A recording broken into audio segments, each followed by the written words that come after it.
regular meeting of the Scio Township Planning Commission for October 11th, 2021.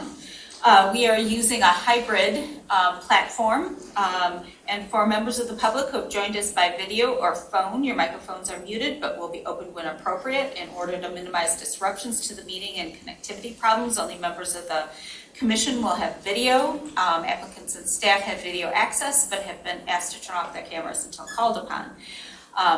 At that time, they may use the share screen capabilities if appropriate. And the meeting is being held via video conference and in person in compliance with the Open Meetings Act. All members of the public body and members of the public participating electronically will be considered present at the meeting and may participate as if physically present. And since we do have members of the public present here, there'll be an opportunity for the public to speak at public comment and at our public hearing. We ask that if you're planning on speaking to the issue on the agenda, you hold your comments for the public hearing, and public comment period will be for anything that is not on the agenda and for a public hearing. And with that, Secretary Chang, will you call the roll? Yes. Commissioner Holland. Here. Commissioner Moore. Here. Commissioner Sharma. Here. Please identify where you're joining us from. Thank you. President, Scio Township, Washington County, Michigan. Sorry about that. Commissioner Courteau. Here. Commissioner Hyde. Present, Scio Township, Washington County. Commissioner Chang, present, Scio Township, Washington County, Michigan, and Commissioner Culbertson. Present. Okay, we have a quorum. Thank you. And with that, we'll move to the adoption of the agenda. Are there any comments, additions, or revisions to the agenda? We have one additional person here. May I pop this door? Will it cause a fire alarm? Nope, you can pop it open. Commissioner Moore. A discussion about hybrid meetings. Do you want to make that discussion? Sure. We will put that under new business, hybrid meeting discussion.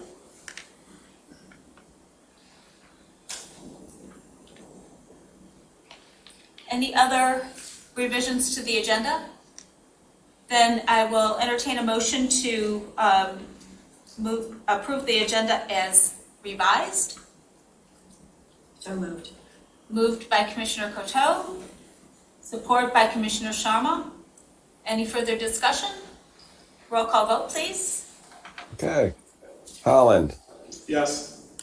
Moore. Yes. Sharma. Yes. Courteau. Yes. Hyde. Yes. Chang, yes. Culbertson. Yes. Okay, approved. All right. Then we're moving on to communications correspondence. And we have received one email communication from Margaret Engel and I'm trying to think of the Gavin Clabaugh. Gavin Clabaugh. And I think that was distributed to the commission. Any other correspondence? All right. Then we'll move on. There are no presentations requested this evening. And we'll move to public comment. Public comment, this is citizens wishing to address the Planning Commission on matters which are not on the public hearing portion of the agenda or seek information on any other matters. And so we'll open the meeting at this time for public comment. It is, my computer just went, 7:07.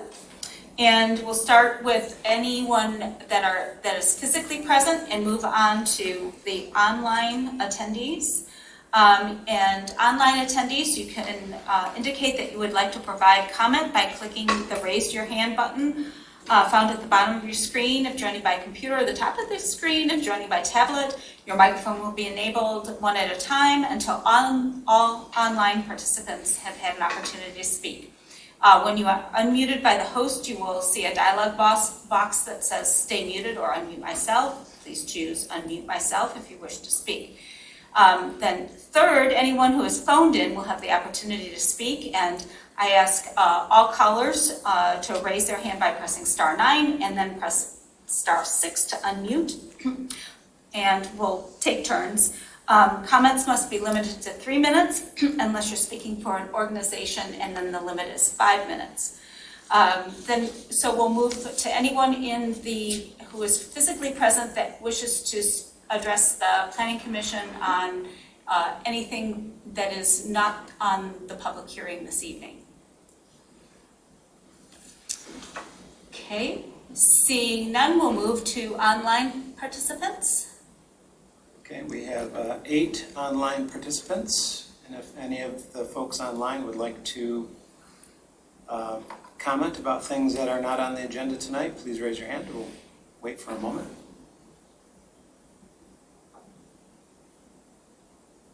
There is no one raising their hand. Okay, and no phone. There are no phones. Okay, great. All right, then I will entertain a motion to close public comment. So moved. So moved by Commissioner Moore, supported by Commissioner Courteau. Any discussion? All right, roll call vote, please. Commissioner Chang. Commissioner Holland, Yes. Commissioner Moore, Yes. Commissioner Sharma, Yes. Commissioner Courteau, Yes. Commissioner Hyde, Yes. Commissioner Chang, yes, and Commissioner Culbertson. Yes. Okay. All right. Thank you. And we'll move on to our business session. And we do have an advertised public hearing, OA number 21005, PSP number 21012, Knights of Columbus rezoning. And for the public hearing, we will conduct it with the petitioners, the applicant, giving a presentation. Then we'll hear from our planning and engineering consultants, and then we will open it up for public comment. And then there'll be discussion and questions by the Planning Commission. So welcome, and I do need a motion to open the public hearing. So moved. Moved by Commissioner Moore, support by Commissioner Holland. Roll call vote, please. Secretary Chang. Okay, Commissioner Holland, Yes. Commissioner Moore, Yes. Commissioner Sharma, Yes. Commissioner Courteau, Yes. Commissioner Hyde, Yes. Commissioner Chang, yes. Commissioner Culbertson. Yes, and we've opened the public hearing at 7:10. So if we do have in-person applicants here. Oh, you may have to mute. Yeah. And these, the speakers here will pick you up, so if you just mute your computer, you're good. And if you would, please sign in under the one that says Knights of Columbus. Yeah, that would be great.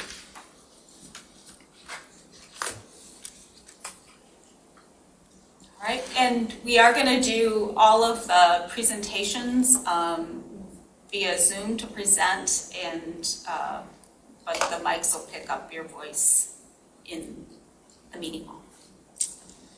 So please go ahead and introduce yourselves and state your addresses, please. Absolutely. Can everybody see my screen? Sure. Not quite yet.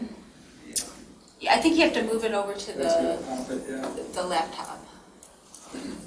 So my name is Tom Colbert. I'm with Midwestern Consulting. I'm here tonight with Jim Heisler from Norfolk Development, Norfolk Homes. We're talking about the property at 3991 Dexter Ann Arbor Road, also known as the Knights of Columbus property. grab onto this thing.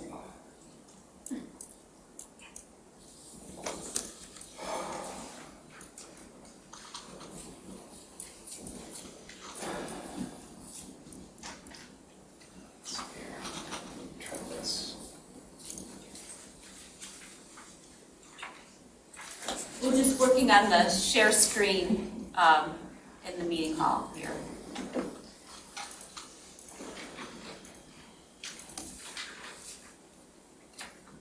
Doug, did you try the view in the corner there?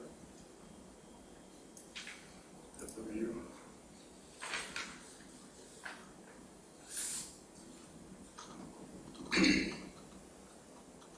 What's weird is it's Hit the on speaker one. the second screen. Let's try the speaker. Just hold on a second here. I can't grab onto this. Usually just kind of pull it over. Can you? So you're, I'm gonna stop sharing a minute. Yeah, why don't you get out of that for a second. Okay. All right, try it again.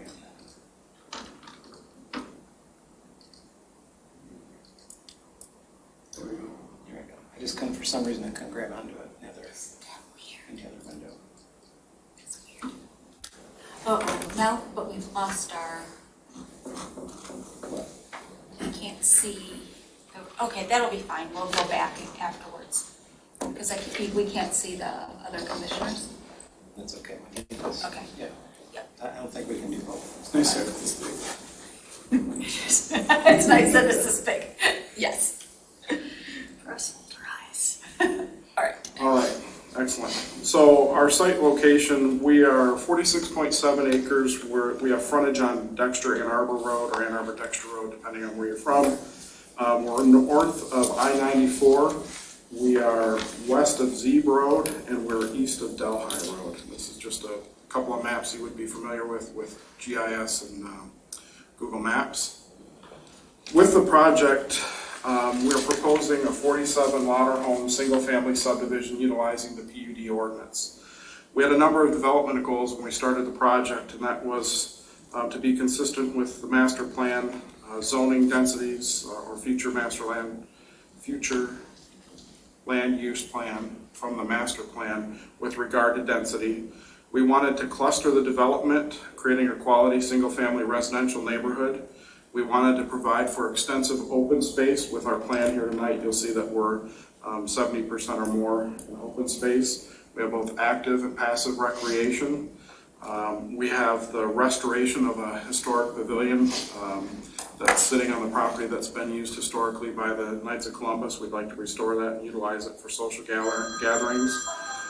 We've got the preservation of natural features on site, including woodlands, landmark trees, and wetlands. And our project is proposed to utilize an on-site private wastewater system and community well.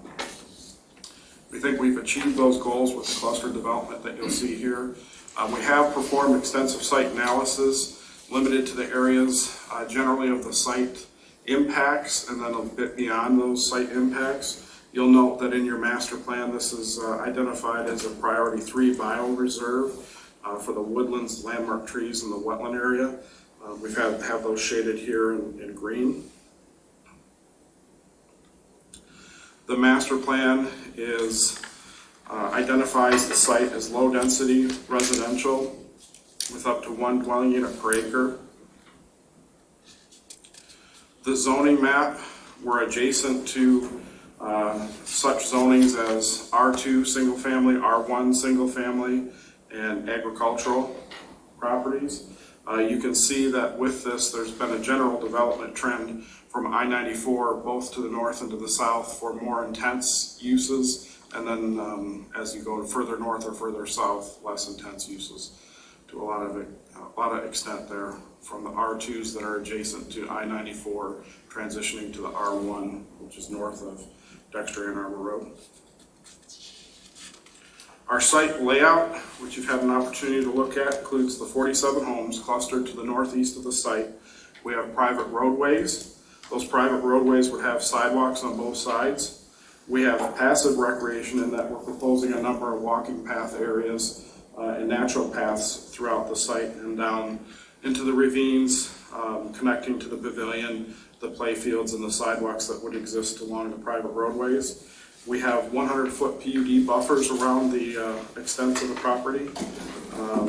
And we have also accommodated the future right-of-way for Dexter Ann Arbor Road of 120 feet, 120-foot width right-of-way. With this project, the PUD allows us the flexibility in lot sizing. What we're looking to propose here is a 65-foot wide lot with 120-foot depth, 7,800 square feet. Again, with this flexibility in lot size, what we're able to do is preserve, to a great extent, the bioreserve area, Priority 3 bioreserve area, and the extensive open space. The lots are not that dissimilar to what you would see in your R4 zoning classification. Graphically, we wanted to share a slide with you that depicted the open space at the site. So the area in green would be the open space, the white areas would be the lots and the roadway and so on. This would be about 33 acres. Within the open space areas, we would have the mowed pathways, we would have the play fields for free-form play, we would have those connecting to the private roadway sidewalks, and then as you enter the site, your terminus is a view into the open space area, and then as you travel west on the private roads, you're also in your terminal vistas, open space and a play field. These are a few graphic images of what we would anticipate the homes to look like at the project. From a utility perspective, the site would be served by the on-site wastewater treatment plant. It would have a treatment system, and then it would, the effluent from the treatment system would be absorbed into the infiltratable soils that exist on the site. So that's down here. The community wells as proposed are up here with the community well building that would house the equipment for the wells. Those utilities, both water and sanitary, would be located within the private road right-of-way servicing the lots. Then we have a stormwater system with 3 basins. We have dug test pits and it infiltrates. So our goal with those detention basins would be that they would be infiltrating the stormwater that is collected at the site. Some socioeconomics about the site. This would be a $21.2 million project. It would be about 3 years to construct. The estimated projected population would be between 2 and 3 persons per home, which would result in about 120 people living in this community.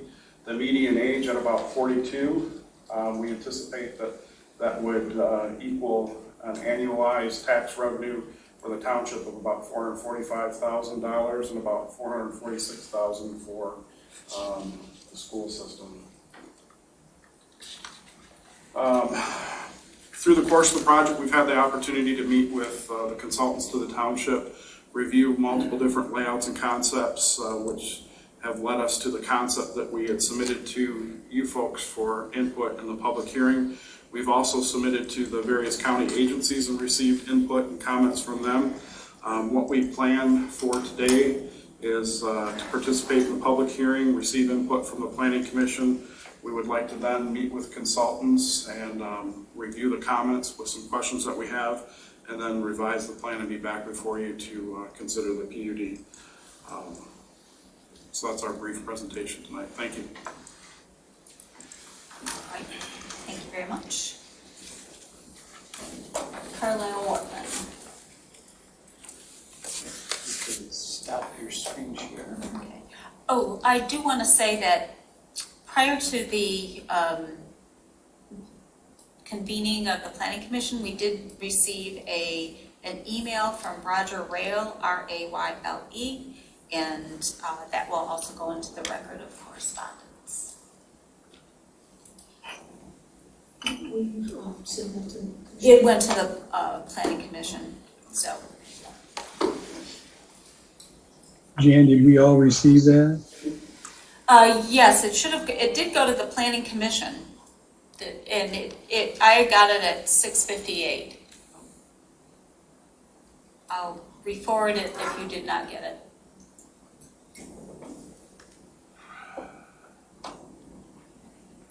Okay, we're ready. Ready? Okay. So this is a planned unit development project. And for those of you that are watching at home or here in person that you may not know what a planned unit development is or how we review it. So I'd like to kind of start with going over the process and what we're actually looking at today before we get into the details of the plan itself.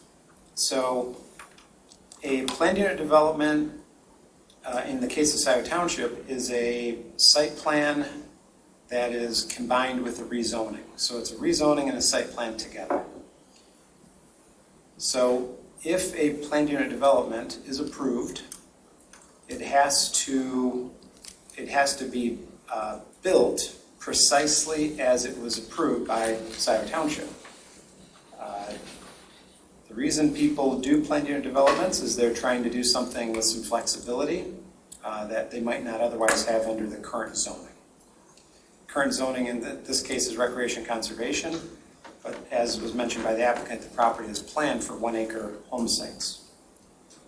So in a conventional project, the applicant would, under the current plans and policies of the township, the applicant could have requested a rezoning to a 1 acre home site density and then prepared a plan with 1 acre homes and as many as they could get within the property. That kind of lot arrangement generally leads to additional natural feature impacts. And so, as is mentioned in our master plan and allowed for in the zoning ordinance, the applicant is proposing what would be, in essence, a clustered development. So they're clustering, the idea is that they'd be clustering the same amount of homes, roughly, that they would get conventionally on a part of the property that might not be as naturally significant or environmentally significant. So, I mean, that's the reason why people do PUDs, to get some sort of flexibility. And typically, the township reviews planned unit developments in that we may grant some flexibility if the applicant is providing some sort of public benefit to the township. And so tonight we'll be talking about that public benefit to see if this is something that, if the applicant has proposed enough public benefit for this project to move forward. Now the process of planned unit development review and approval it's a two-step process. There's a preliminary PUD that is reviewed by the Planning Commission and ultimately the Township Board. The preliminary PUD does not grant PUD approval. It doesn't grant PUD zoning. It just allows the applicant to move on to the next step. The next step in the process is final PUD review and approval. And final PUD review and approval is also reviewed by the Planning Commission, also reviewed by the Township Board. And at that point, at the end of that process, if the project's approved, the property is actually rezoned to a PUD designation. That would be what would show up on our township zoning map. And as I said, the rezoning that they would be granted is tied to a very specific site plan. The applicant must develop what is shown in that plan. If they don't, they have to, in some cases, would have to come back through this entire process again. So at a minimum, the applicant has to go through 4 meetings, 2 at the Planning Commission, 2 at the Township Board. And as was mentioned by Mr. Covert, I don't think they have any thoughts that this is going to get approved tonight. So we're at least at this point at 5 meetings. So 2 at the Planning Commission for prelim, maybe 1 at the Township Board, then back to Planning Commission and Township Board. So minimum 4, at this point we're already at 5 meetings. So this is the very beginning of the process. In essence, the applicant is introducing this project to the township. We will be obtaining comments from the public through a public hearing momentarily, as well as getting comments from the Planning Commission. So this is the very first step in a process in the PUD process. So we provided our report to the township last week, and our report is roughly 14 pages long. So I'm not going to go through every page, but I will kind of hit the highlights. And for members of the public, the full report is in the packet. Yeah. Online. And anyone who's here tonight that doesn't have a computer in front of you, our report is available at the township, and you can get copies of that report if you'd like to stop by the township offices. So the applicant's already gone through the project, so I can skip over the project description. But two very important items right off the bat are project eligibility, and that's PUD project eligibility and PUD standards. Which page in your memo are you at? Page 3 is project eligibility. And so project eligibility is where the Planning Commission and ultimately the Township Board will try to determine if this project qualifies to be reviewed as a planned unit development. Planned unit developments are a discretionary review, discretionary approval, I should say. The township is under no obligation to approve planned unit developments, but if the applicant can show that the project does meet some of the goals and policies of the township master plan, zoning ordinance, and provide some kind of public benefit, in many cases a PUD is beneficial to a community. But the Planning Commission does have several criteria on page 3, 4, and 5 of our report. There are actually 7 criteria that have to be found by the Planning Commission to qualify for PUD eligibility.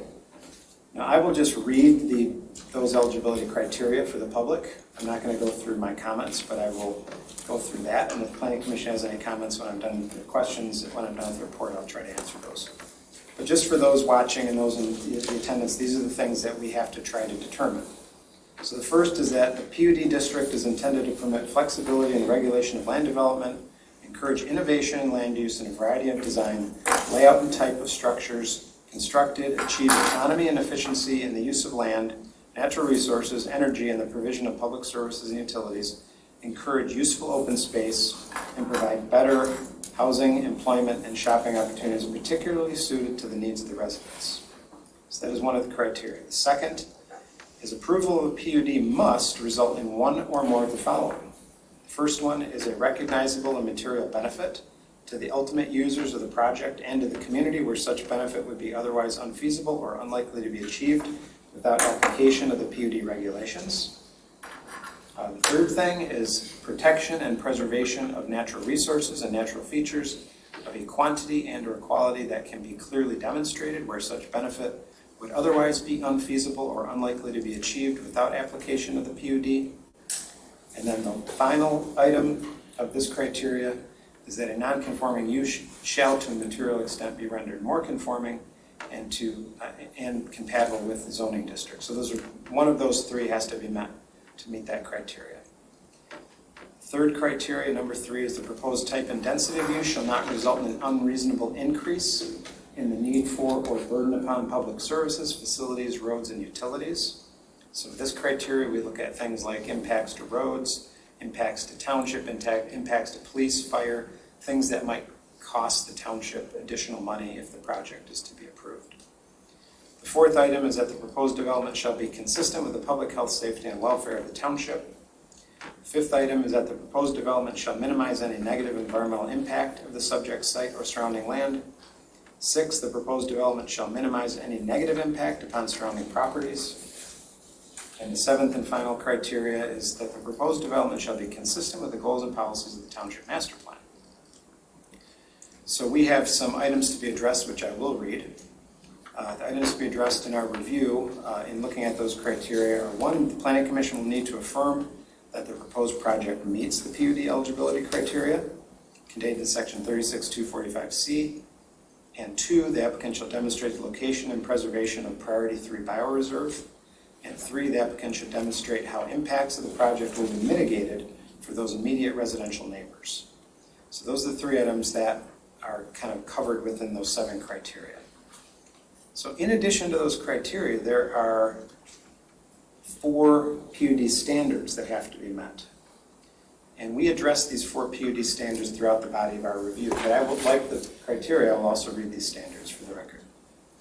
Number 1, in relation to the underlying zoning, the proposed type and density of use shall not result in a material increase in the need for public services, facilities, and utilities, and shall not place a material burden upon the subject or surrounding land or property owners and occupants or the natural environment.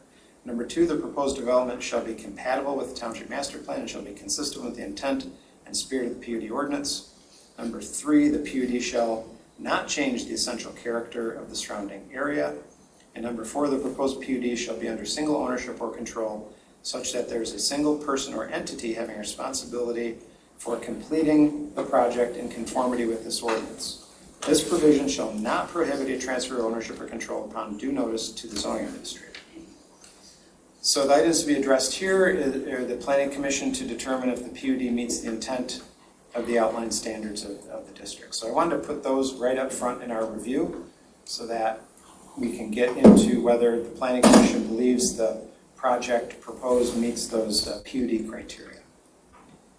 Getting into some of the more specifics, when we look at the master plan for the community, we want to make sure that the density for this project is what we would be expecting for an R1 project. We talk a little bit more specifically about the density in some of our sections in the following sections. We do point out that the master plan has a range of density. The range of density in the low density residential is between 1 dwelling unit per acre to 1 dwelling unit to 2.5 acres. So there's a range of density. That range of density should be considered depending on the use and what's going on the property and natural features and things like that. So a density of 1 unit per acre, while as mentioned in the master plan, is not necessarily a guarantee of 1 unit per acre. The master plan calls for a range of density from 1 to 2.5. With regard to area, width, height, and setbacks, so we base this on what the master plan designation could be, and that would be an R1 zoning district. And as you see from the table on page 7, the applicant is requesting a number of deviations from what would be the R1 zoning district for lot area, lot width, front, side, and rear setbacks, and lot coverage. So again, this is a project where the applicant is trying to cluster homes on smaller lots. And so in doing that, those smaller lots are not what we would envision even in the maximum circumstance in R1 designation. And so we pointed out all of those situations where the deviation from the R1 zoning district would come from. So the item to be addressed here is the Planning Commission consideration of the requested deviations from what would be the master plan designation of the R1 zoning designation. Project density, this is where we have some of our most significant concerns for the project. The density for a cluster plan or a clustered PUD plan is supposed to be based on what we call a density plan or a parallel plan. And that density plan or parallel plan is supposed to be based on a project that could occur on this property if the project was not to go forward with PUD. So in this particular case, while zoned recreation conservation, the property is zoned or master plan for a potential R1 zoning designation. So assuming an R1 zoning designation, the applicant has provided the density plan or parallel plan. The density plan or parallel plan has some issues that I think we need to address before this project goes much further. The parallel plan supplied in the proposal demonstrates developing the property under the provisions of the R1 zoning districts for 38 lots. That's on sheet 13 of the plan, of their site plan. We do have some questions about the viability of the proposed layout. Is there 3 open-ended street connections to the east, west, and north that don't appear to have any potential for future connection? Those street connections would have to have some sort of turnaround on the end, whether it be a cul-de-sac. We mentioned a cul-de-sac. I suppose it could be a T turnaround as well.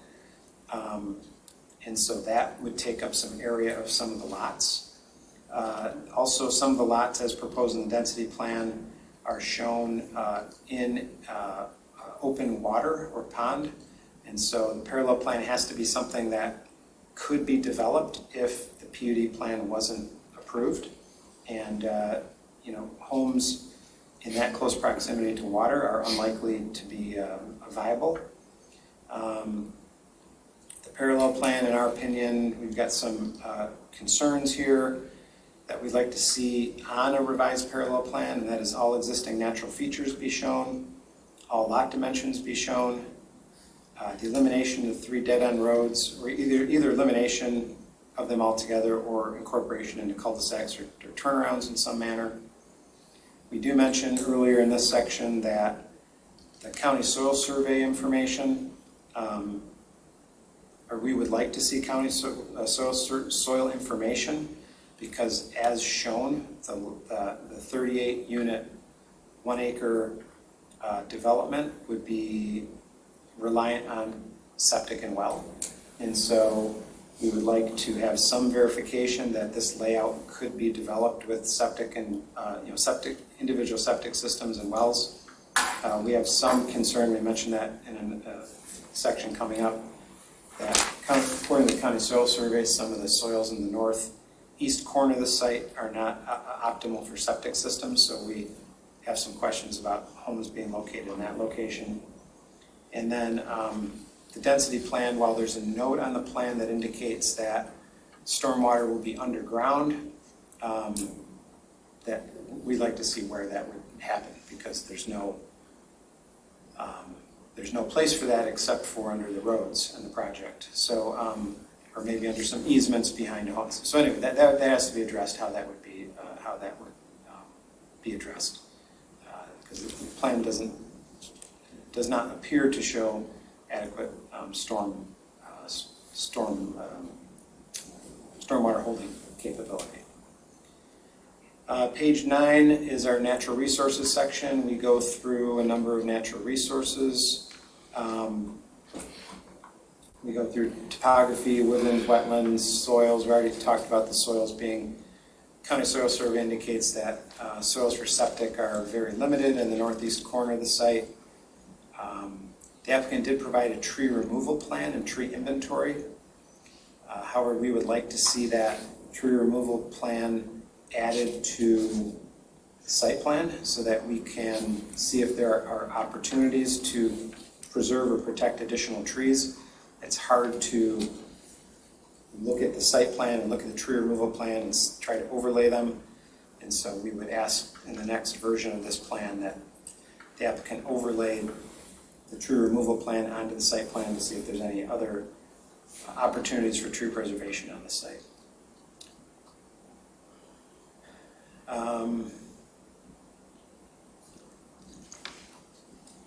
And that's one of our biggest concerns, in addition to the soils, is the tree removal plan being coordinated with the site plan so we can really tell what's going on. With regard to open space, on page 10 of our review, we provide some verbiage in here about what qualifies as open space, and there's a definition in the zoning ordinance about what qualifies as open space. And the applicant does have 70, they're indicating 70% open space. For a PUD, they are required much less than that. I think it's 30% open space, or 50% are looking for a density bonus. So they are proposing a fair amount of open space on the project. However, we would just like the applicant to verify that the open space calculation they provided is one that meets all the definitions of open space.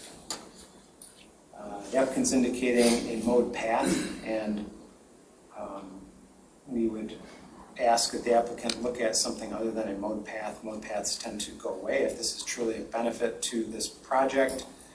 there should be some way, if they're proposing pathways within the community, that those pathways be maintained, for years to come. And the same thing with mowed paths happen to wood chip paths, they just sort of go away after a while. So if this is going to be truly a benefit, some more permanent solution should be provided here. And then really final site plan issue, we're not going to worry about this too much, but I'll mention an open space maintenance agreement has to be developed because there's so much open space.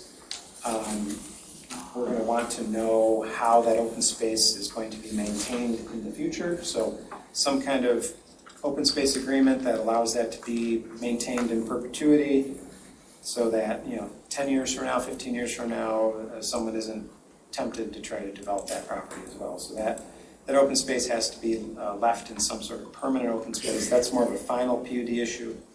But because that's such a significant part of this plan, I would ask the applicant to begin thinking about that answer sooner than later.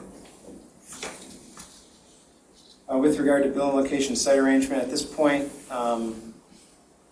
there's really no building locations because we're not really at that stage of the review yet. The applicant is providing a 100-foot perimeter buffer as required by the PUD ordinance. Actually, that's the maximum. And as mentioned before, we do have some concerns over the density, as I had mentioned, and the extent of deviation is required for the proposed development. With regard to site access and circulation, we normally look at the road system, how it connects to the adjacent public roads. And I'll just go through our items to be addressed in this particular case. This drive, as it enters on Dexter Ann Arbor Road, is in an area where there are some site visibility concerns. I drive this road very often, at least a few times a week. And I think others I'm sure have too. And there's a hill and some site issues, and so I would think that we would want to get a review from the Washington County Road Commission early in this process to make sure that they are on board with this drive location for a subdivision. We have some other technical issue about showing the 120-foot right-of-way width on the plan. And all the roads within the project will have to be Class A private roads that will have to be shown on the site plan. And we will eventually need emergency vehicle turning circles. I don't think that'll be an issue, but all of that stuff has to be shown. Much of that is final PUD issues. Traffic impact. This is in the preliminary stage. Depending on the type of preliminary PUD, we sometimes do not ask for a traffic impact analysis, but due to the Dexter Ann Arbor Road location of the drive and the 47 additional homes, proposed homes, we would like to see some, even if it's just a preliminary traffic impact analysis at this point, that could be reviewed by the Road Commission and or the Township Engineer to make some determination if the traffic in this proposal will have negative impacts on Dexter Ann Arbor Road and the adjacent residents. With regard to essential facilities and services, what I mean by essential facilities and services are things like sewer, water, that sort of thing. As was mentioned by the applicant's engineer, the applicant is proposing an on-site community wastewater facility and an on-site community well.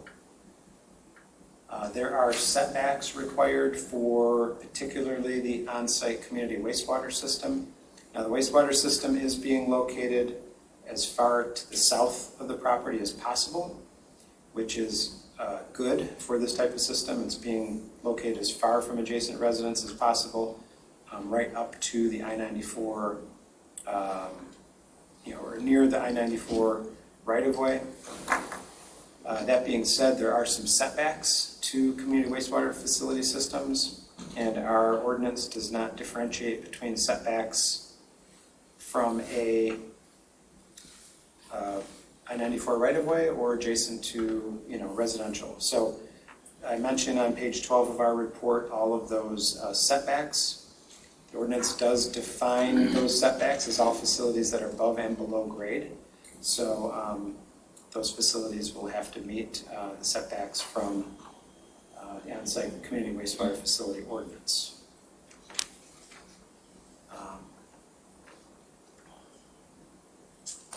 And then with regard to safety paths and sidewalks, safety paths are not developed or planned along Dexter and Arbor Road in this location. The applicant is proposing some internal sidewalks within the project. We had already commented on those. And we have 19 comments that I've just gone over, so I'm not going to read through these again. But based on this information that I've gone through, we would recommend that the following items to be addressed to the satisfaction of the Planning Commission prior to the preliminary PUD moving forward. So there's a number of items. I think the applicant understands that and wants to try to work with the township to solve some of these issues prior to this coming back. All right, thank you. Are there any, I just want to deal with questions of fact at this point before we go to the OHM report and then to public comment. Any questions of? What does that mean?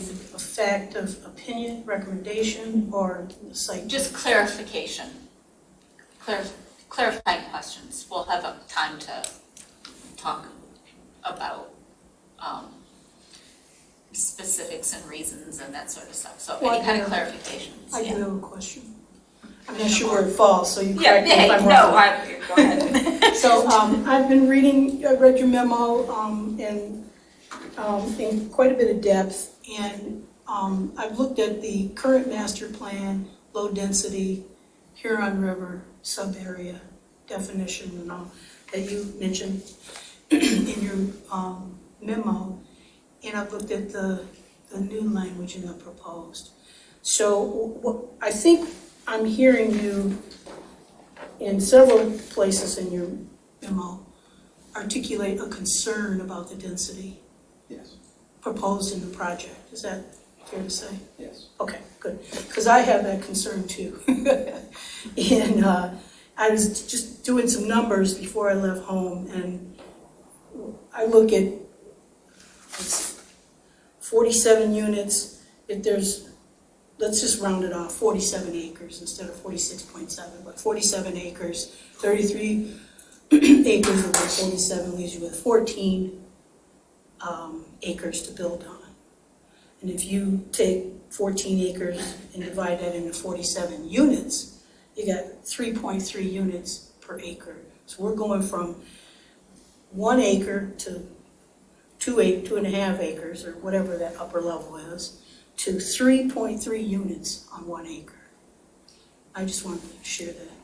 Okay. Thank you. Any other, yes, Commissioner No, Holland? if this were not a request for a PUD, what type of density might they be allowed to do by right?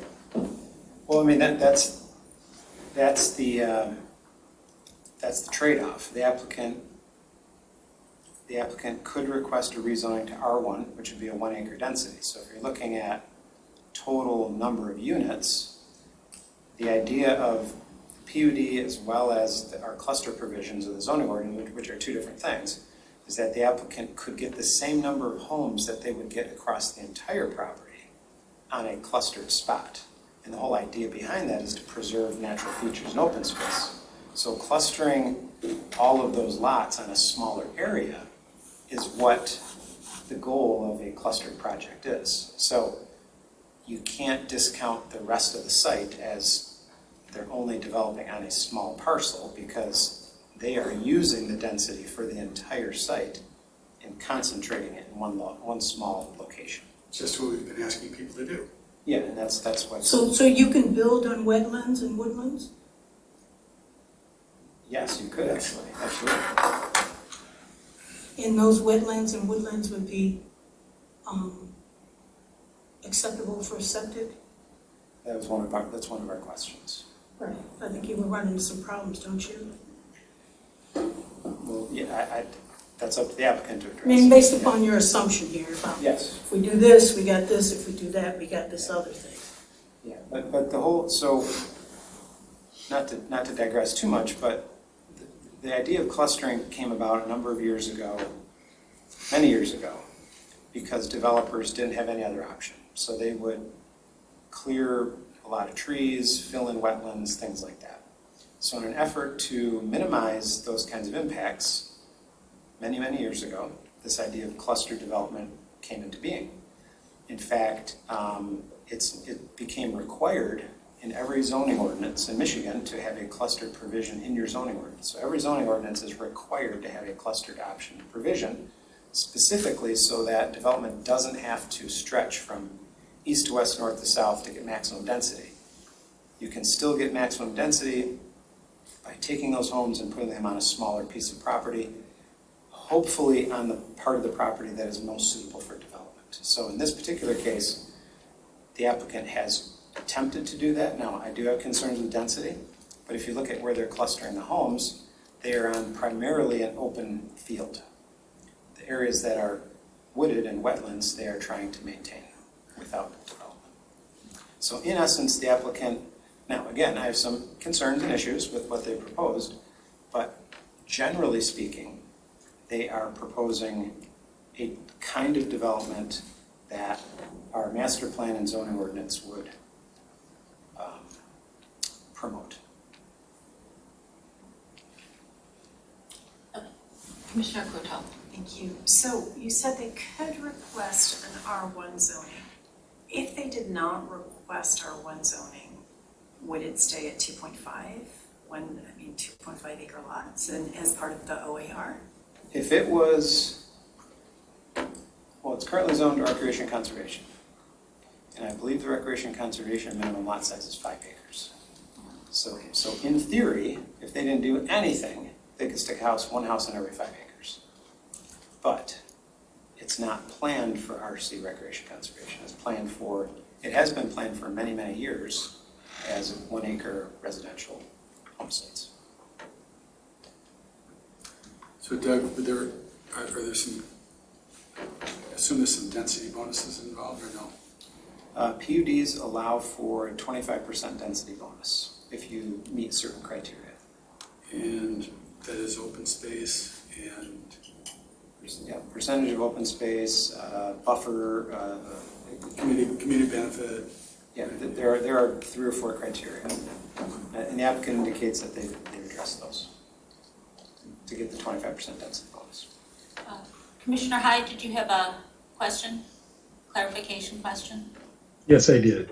And it had to do with the underlying zoning, like the commissioners are already bringing up. I wasn't sure who just said that about it being R1. They actually haven't asked for it to be zoned R1. And Doug, I just heard you say that it's been planned a long time to be low density residential, but as far as I can see, the definition of recreation conservation includes low density residential housing. That's one of the permitted uses of RC. So it seems if they don't ask, this is a question, if they don't ask for it to be rezoned from RC to R1, then why would we base our parallel development on R1? It should be based on RC, I would have thought. The PUD ordinance allows an applicant to base their density on either the underlying zoning ordinance or the future land use map. So they are basing their zoning, they're basing their PUD plan on the underlying master plan, future land use map. Oh, I didn't see that in the zoning ordinance on PUDs. I thought it just said the underlying zoning. Yeah, no, it says we changed, it says zoning or future land use plan. Thank you. Good question.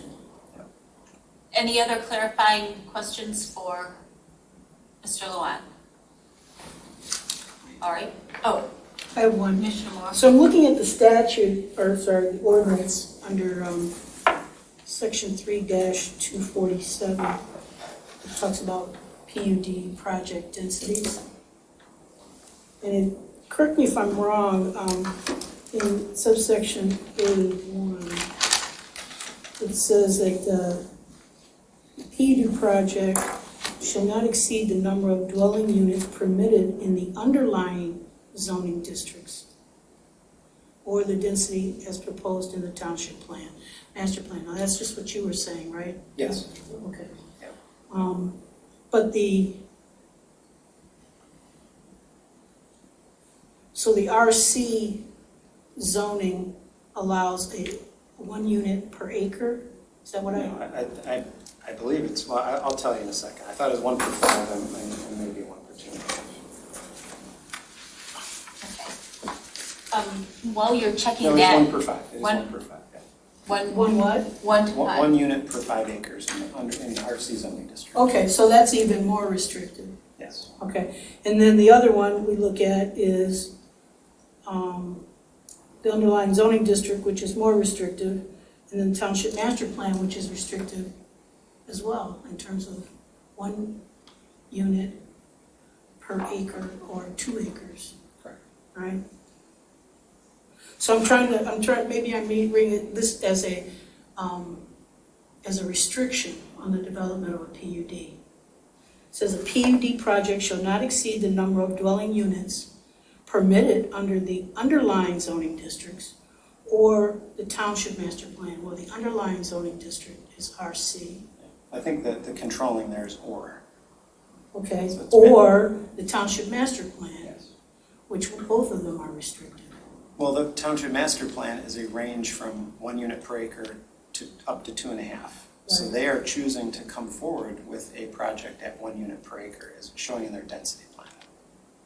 But the project has about 3 units per acre on it. But we base the density on the density plan that we accept. So if we accept their Oh, density. their density plan. Yeah, if. Okay, well, I'm just talking about the ordinance right now, So am I. not their density I'm plan. talking about the ordinance too.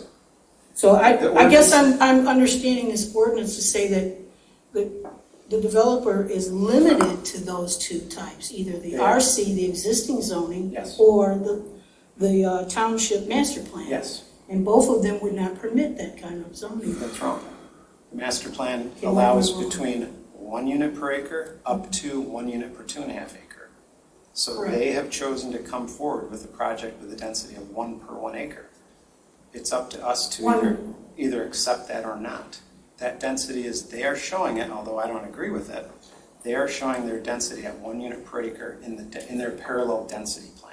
That's how we establish density in a PUD project. Right, but we know that that's not really true in the sense that there's, let's say, 47 acres and 46 units that cannot equate to 1 unit per acre. Correct. Right, so we know that's not accurate. Okay, Yes. trying to understand. That was my concern also. But, I'm sorry. Yeah, But Commissioner circling Holland. that back around, I'm always a little confused by the fact that if they were to come in at, say, 40 units, they qualify for a 25% density bonus, that put them at 50. Yeah, if we. Theoretically, but that's, am I thinking about that wrong? No, I mean, if they, Not that that's realistic, maybe, but. yeah, the township may grant a density bonus if they are doing things in their plan that are above and beyond what we would normally get. And it's up to the township to determine if what they are doing is above and beyond what we would normally get. And then they may get a density bonus. There's no guarantee of the density bonus. There's no guarantee to the density plan they provided us.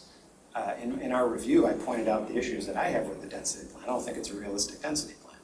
And so they're going to have to come back with in my opinion, a more realistic density plan.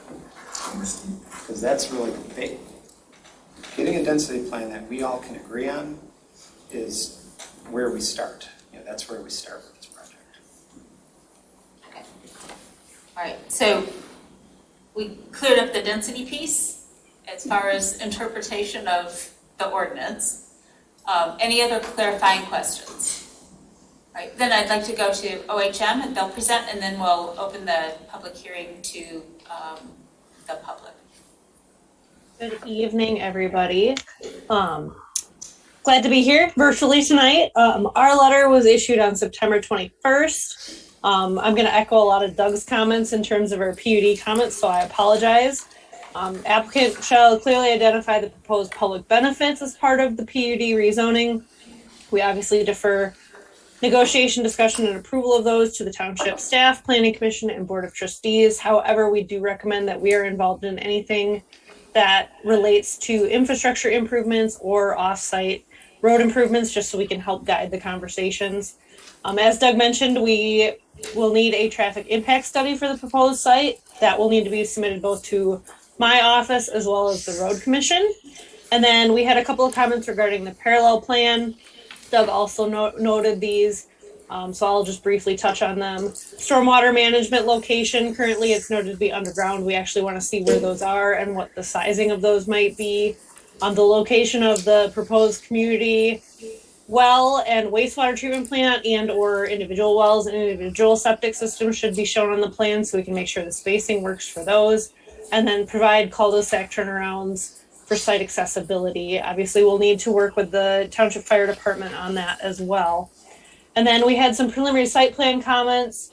The first one is regarding the community wastewater system. We need some more details on that, including a preliminary basis of design, a preliminary layout plan, and preliminary review and comments from the Washtenaw County Department of Public Health. The applicant shall note that the proposed community well and water distribution system will be required to be privately owned and operated. However, it does need to be constructed per Scio Township standards. We need to know if there's going to be hydrants on the plans, and then preliminary sizing of the utilities was not yet provided. It is early in the process for that, but we do like to check to make sure that we're going to have proper flows for the development.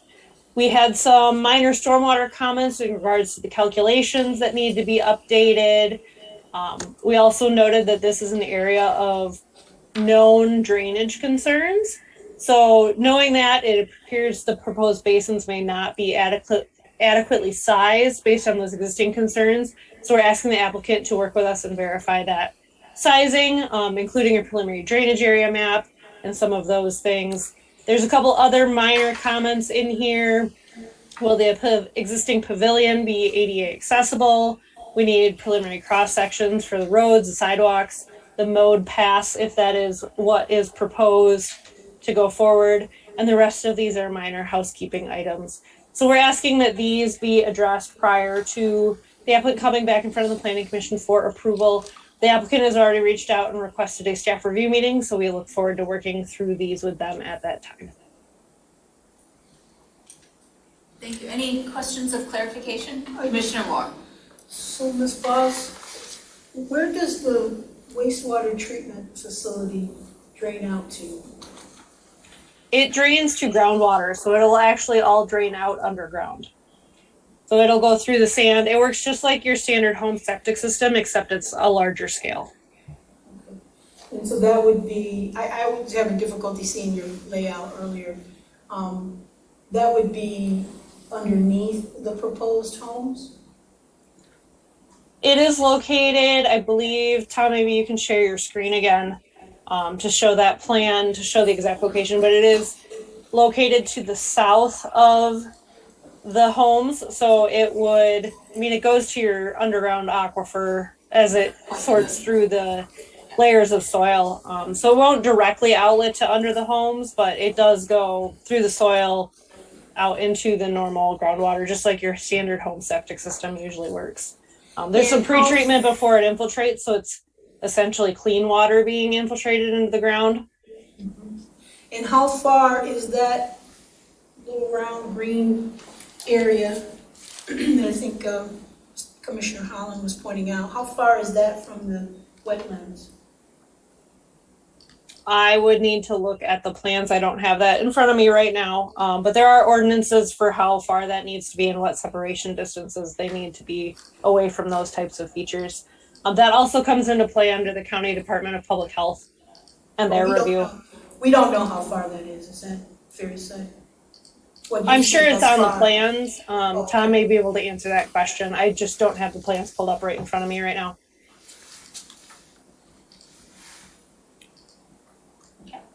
Thank you. Any other commissioners have clarification questions for OHM?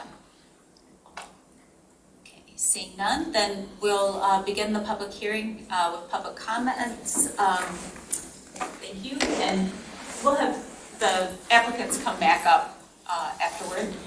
If you would please sign in and state your name and address.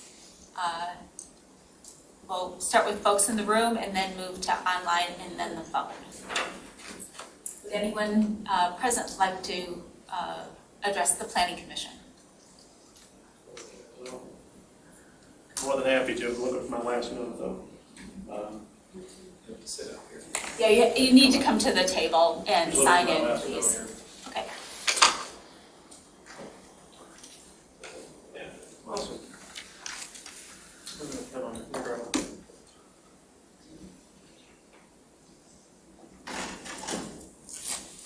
And there is a sign-in sheet specific to the Knights of Columbus public hearing, so Is just this make one? sure. Yeah, they signed that one, I signed this one. Awesome. Or, yeah, it should be the one that says Knights of Columbus, right? On the top. This one says, Okay, so I think you need to sign the other one that they signed. Yep, perfect, thank you. presenting comments. Yes, I see Yeah. that. Thank you. Awesome. Well, welcome, and yeah, if you could state your name and address, and then you could set that aside if there's someone else Yeah, that is absolutely. planning on commenting, you're welcome to come up and sign in ahead of time. Perfect. Right. Well, thank you all for putting this on. I appreciate that side of it and the notification in the mail. It is fantastic. And So- thank you for the time to speak with us today. I appreciate that. So do start with your name and address. Oh, yes. My name is John Brady. I live off of Dexter and Arbor Road, 4151 specifically.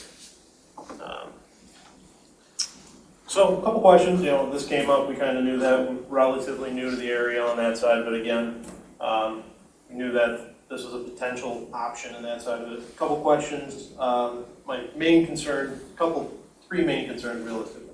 The sight line for the traffic. I drive that road, I legitimately live off that road every single day, and it's interesting would be to say the least most days. My second main thing would be the wastewater system and the maintenance of that going forward. I assume that the developers, once they're complete with it, will turn it over to an HOA organization. At that time, should something not be maintained properly, should this not operate as planned and expected, what's the ramifications, what's the methods on that side of it, and as she mentioned, it blends down into the groundwater system. So that'd be my other major thought there. And then the only couple of minor things, I've reviewed the plans on that aspect of it is, the tree survey plan. Are there any current landscaping aspects? Because my property backs the back end of this, so does my neighbors on top of that. On that side of it, if there's any type of future landscaping plans or anything like that, I'd love to review those if possible. And then my only other side note, I don't think it's even a conversation point at this point, but I'll mention it is the tree survey. I noticed that very surprising that it goes into the amount of detail that it does, but I did notice that it called some trees healthy. I had a tree guy out looking at the surrounding trees on my property and going, dead. So that'd be my only other question is there, questions around that, and what's the method to discuss that? Because I had there's quite a few dead trees between the property lines on that side of it. Some are good, some are not. So try to get those handled as easily and as soon as possible. Those are all my comments.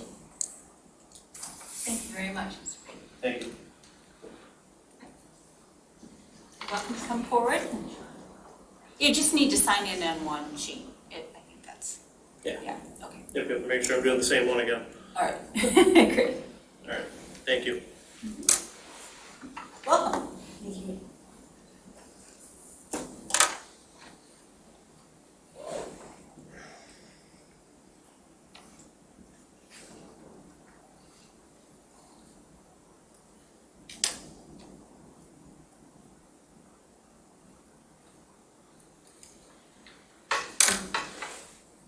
Welcome to the neighborhood, Thank you. Jonathan.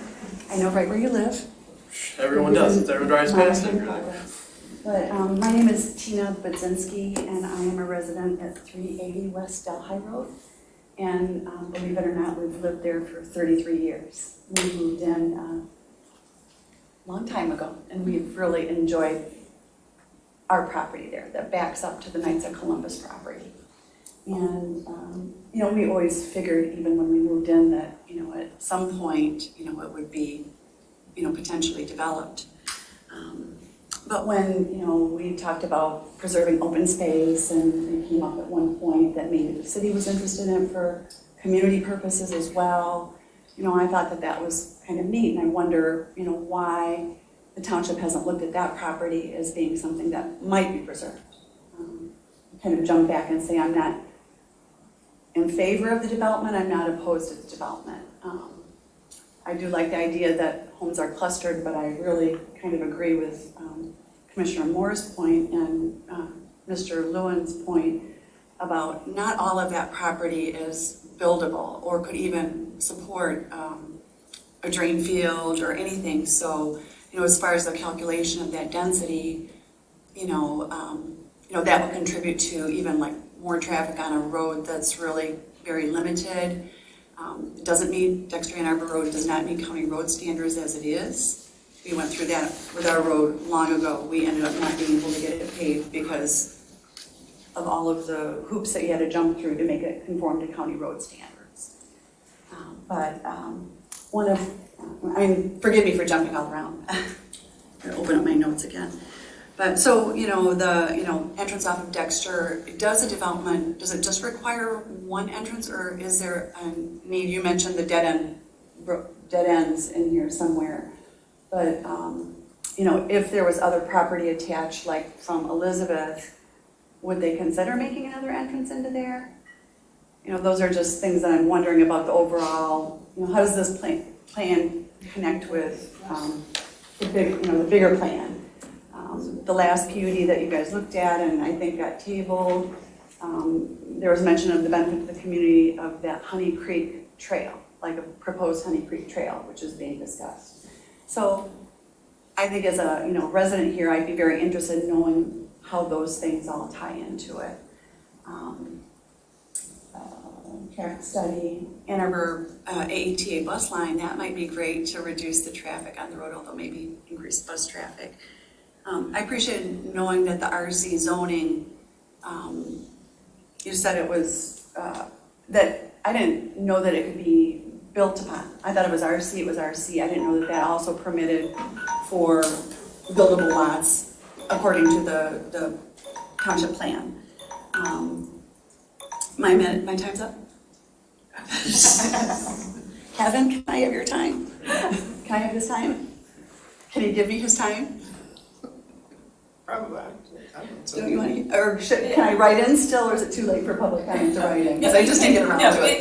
You're almost done, go ahead. Yeah, Okay. I mean, All right, go and okay. finish up and know that there's going to be ongoing. My big public comment. thing, my big question, also, if they're gonna preserve the open space, great, but there will be some species disruption because when our kids were born, around 2000, the Knights of Columbus property manager, Jerry Black, gave us permission to use the property. Sure, that's what it was there for. He gave me a little history that the men who owned the property and willed it to the Knights of Columbus wanted to preserve in perpetuity for recreation. So that's just a little bit of history. And we did use it. We went out there and we played and, they sledded, played. But there is a fair amount of wildlife traffic that goes through there that will be disrupted. I've seen coyotes out there walking the dog. That will happen when you build in that area. That will impact it. And the biggest thing is, what does the community well look like? What is that? What does a community well look like? I don't, no one really addressed that. I know that a letter came in from Roger Rail, and I'll look that up, because I imagine it's public now. But what does that well look like to those who are around it? Is it like the big water tower, or what is that? So, thank you so much.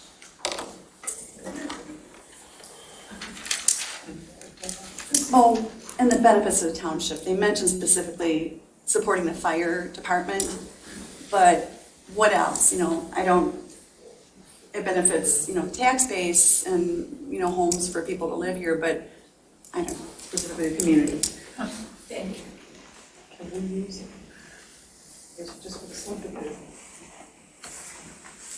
I'm Bobby Stormer, and I've lived in our house since '65. I've seen a lot of development. I drive Dexter Road many times a day. It is a major throughway from the suburbs, Pinckney, Dexter, whatever, going to Ann Arbor. And even now during the morning work time, it lines up down to the potential drive for this subdivision. If they could go out Elizabeth Road also, which is not paved at the moment, that would be a second exit. But having just one exit for these people. I know you've all been to Thornton Farms, and they had to make Jackson Road make a turn lane so you could get in and out of their subdivision, because they only have a couple in and outs for all of these houses that are next door to each other. So I'm concerned about the traffic and the potential road development that'll have to happen. Most of us like our open space, which means a little bit more room to wave your arm before you hit your neighbor. And I'm sure that there are a lot of people who like apartments and condos and so forth. But I think that the concept of all these houses squished together is not exactly what Scio Township has been doing.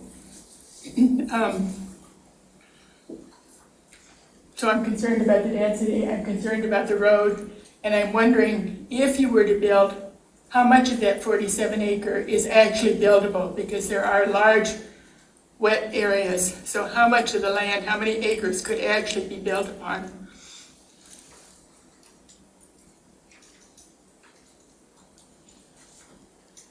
And you can have the deer, the wildlife, you can take them.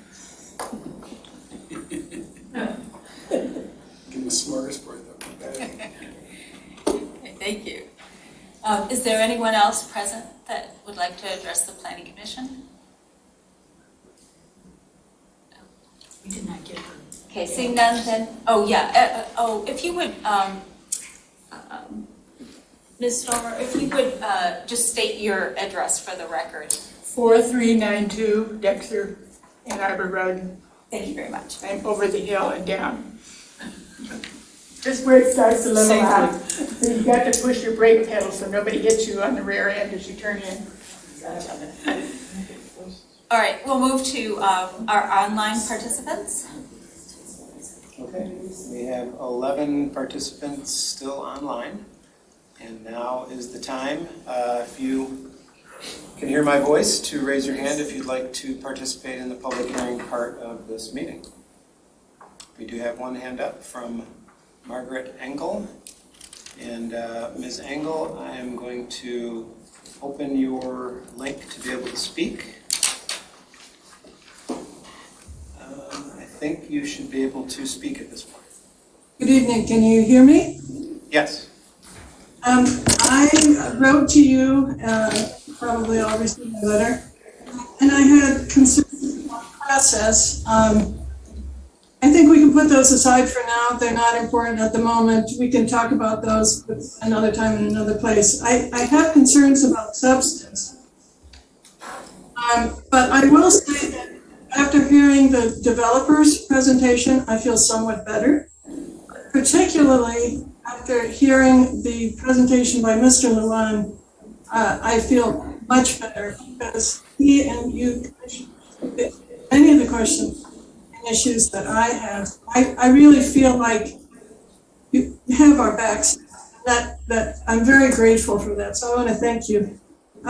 My main concerns are like everyone else, traffic. It's horrendous in this stretch of the road. It's just really tricky. People drive like mad here, and having 47 houses, which I think would be the 470 trips per day coming out of there, probably 90-something cars, if each home has 2 cars. It's a lot of traffic. It's going to be really hard for this stretch of road, the speed and the number of cars and trips. I'm very concerned about that and public safety. The second issue, the water that everyone's talking about, the placement of the well. We were able to look at the plans a little more closely today and understand it better. That on the south side near 94, that seems like a pretty good place for the well. But I'm really concerned about the Gelman issue. How this property could potentially become affected by the Gelman issue. And I think until we resolve Gelman, I think it's a huge concern because Gelman, the plume is already at Elizabeth. Then there's the wastewater, stormwater are also concerns. The stormwater is going to, according to the present plan, as we understand it, is going to dump out onto Dexter Ann Arbor Road in the supposed 100-year, 500-year events. But those kind of events are happening a lot more often these days, so that's a big concern. And finally, the density does not seem to fit in with the character of the neighborhood, and will generate that traffic and possibly use resources that should be shared. I do have final concerns about the viability, but I will say again, I feel much less unhappiness with the plan, especially the idea of protecting natural features and landmark. Thank you very much. Thank you very much for your presentation. Ms. Engel, will you repeat your last sentence, because you really did you're going in and out, and I don't think we caught enough of that last sentence about the natural features. I'm very grateful that the plan includes, as it is now, the protection for natural features and landmark trees. I think that's incredibly important. And actually, I really like the idea of restoring the historic band shell. I think that helps preserve the character of the neighborhood. But I think that the issues that I had, I think all are raising, and I'm All right, thank you. And all right, do we have another hand raised? Thank you very much, Ms. Engel.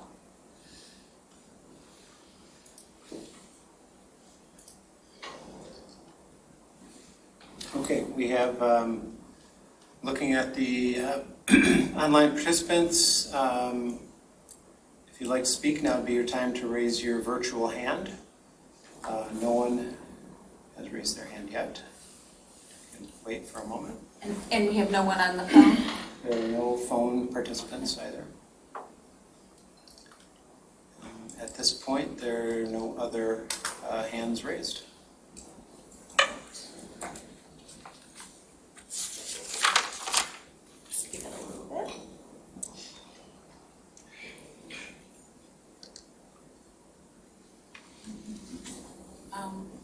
With that, I'll entertain a motion to close the public hearing, and I want to make sure that residents know that there is public comment at every planning commission meeting, and you're always welcome to also email us. And as Mr. Luan talked about, this is probably one of 5 meetings, including Board of Trustees, so lots of opportunity for discourse. So thank you. All right, with that, is there a motion to close the public hearing? I move to close the public hearing. Moved by Commissioner Moore, support by Rakesh. All right, Commissioner Sharma. Yes. Any further discussion? All right, roll call vote, please. Commissioner Chang? Okay. Commissioner Holland, Yes. Commissioner Moore, Yes. Commissioner Sharma, Yes. Commissioner Corto, Yes. Commissioner Hyde, Yes. Commissioner Chang, yes. Commissioner Culbertson. Yes. So we're closing the public hearing at 8:27.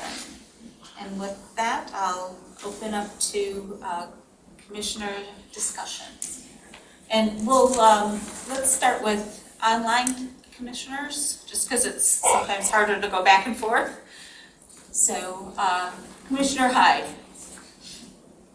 I had a few questions, but I won't ask all of them serially.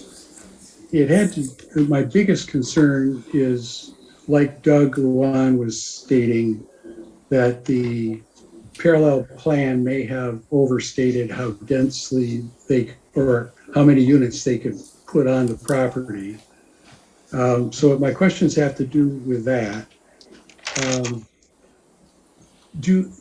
When you do a parallel plan, do they have to address all setbacks? Because it doesn't look like they did. And do they have to, it looks like they don't have a common wastewater treatment facility. So I'm assuming that they're all separate septic systems. Do they have to show that they have soils for all the lots before they can count them? And the final question about the parallel plan is, do they have to show that each lot site is buildable, that it doesn't have too steep a slope, this and that? I mean, are there things that they need to address? So basically, those are my biggest concerns. All right. Other online commissioners?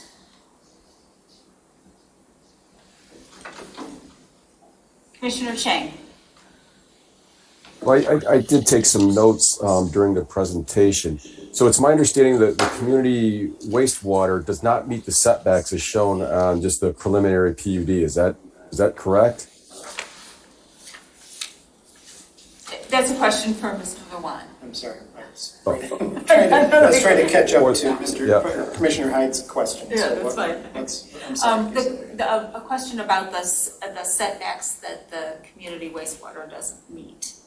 And it was the 94 setback, is that correct? Yeah, there's a 200-foot setback for all above and below ground facilities for a community wastewater facility. So it doesn't meet the setback then, correct? As shown? Okay. Correct. So, and I guess this might be another question, it may be for the petitioner, is did they pick the spot out that had the least impact on natural features to locate things like the wastewater setbacks, the pocket parks, the stormwater detention? Were they sensitive to limiting the amount of impact on natural features? And so that would be a question. Another one was, as far as public benefit to the PUD, I did hear from a neighbor that said they like to use that site, or the Knights of Columbus were allowing the neighbors to use it. So as part of the public benefit, is the petitioner, are they open to allowing the public to actually walk those trails, or from the neighborhood to come over and use the woods? And then, as far as the density, I think they said it was a 65 by 120 lot, which was about 7,800 square feet. Is that a standard size that we use for like an R1 or a single family residential lot? Or could we go even smaller to stay further out of the woodlands? So those are just some of the questions that have top of my head from our discussion. Yeah. Do you want to just answer some of the? I'll try to catch up a little bit here. So, Commissioner Hyde, there's a section of the zoning ordinance, section 36-247, number 2, when it talks about the density plan. It says, for the calculation of the density on the site, including a possible density bonus, the applicant shall be required to submit a conventional non-open space layout using the underlying zoning classification and applicable township regulations demonstrating a practical project for the subject parcel. So to answer your question, yes, they would have to provide a R1, in their case, they're proposing as R1, and a plan that met minimum lot width, setbacks, all of those, setbacks from wetlands, all of that sort of thing. So yes, they're supposed to provide a conventional plan that meets all ordinance standards. Thank you. Yep. And then Commissioner Chang,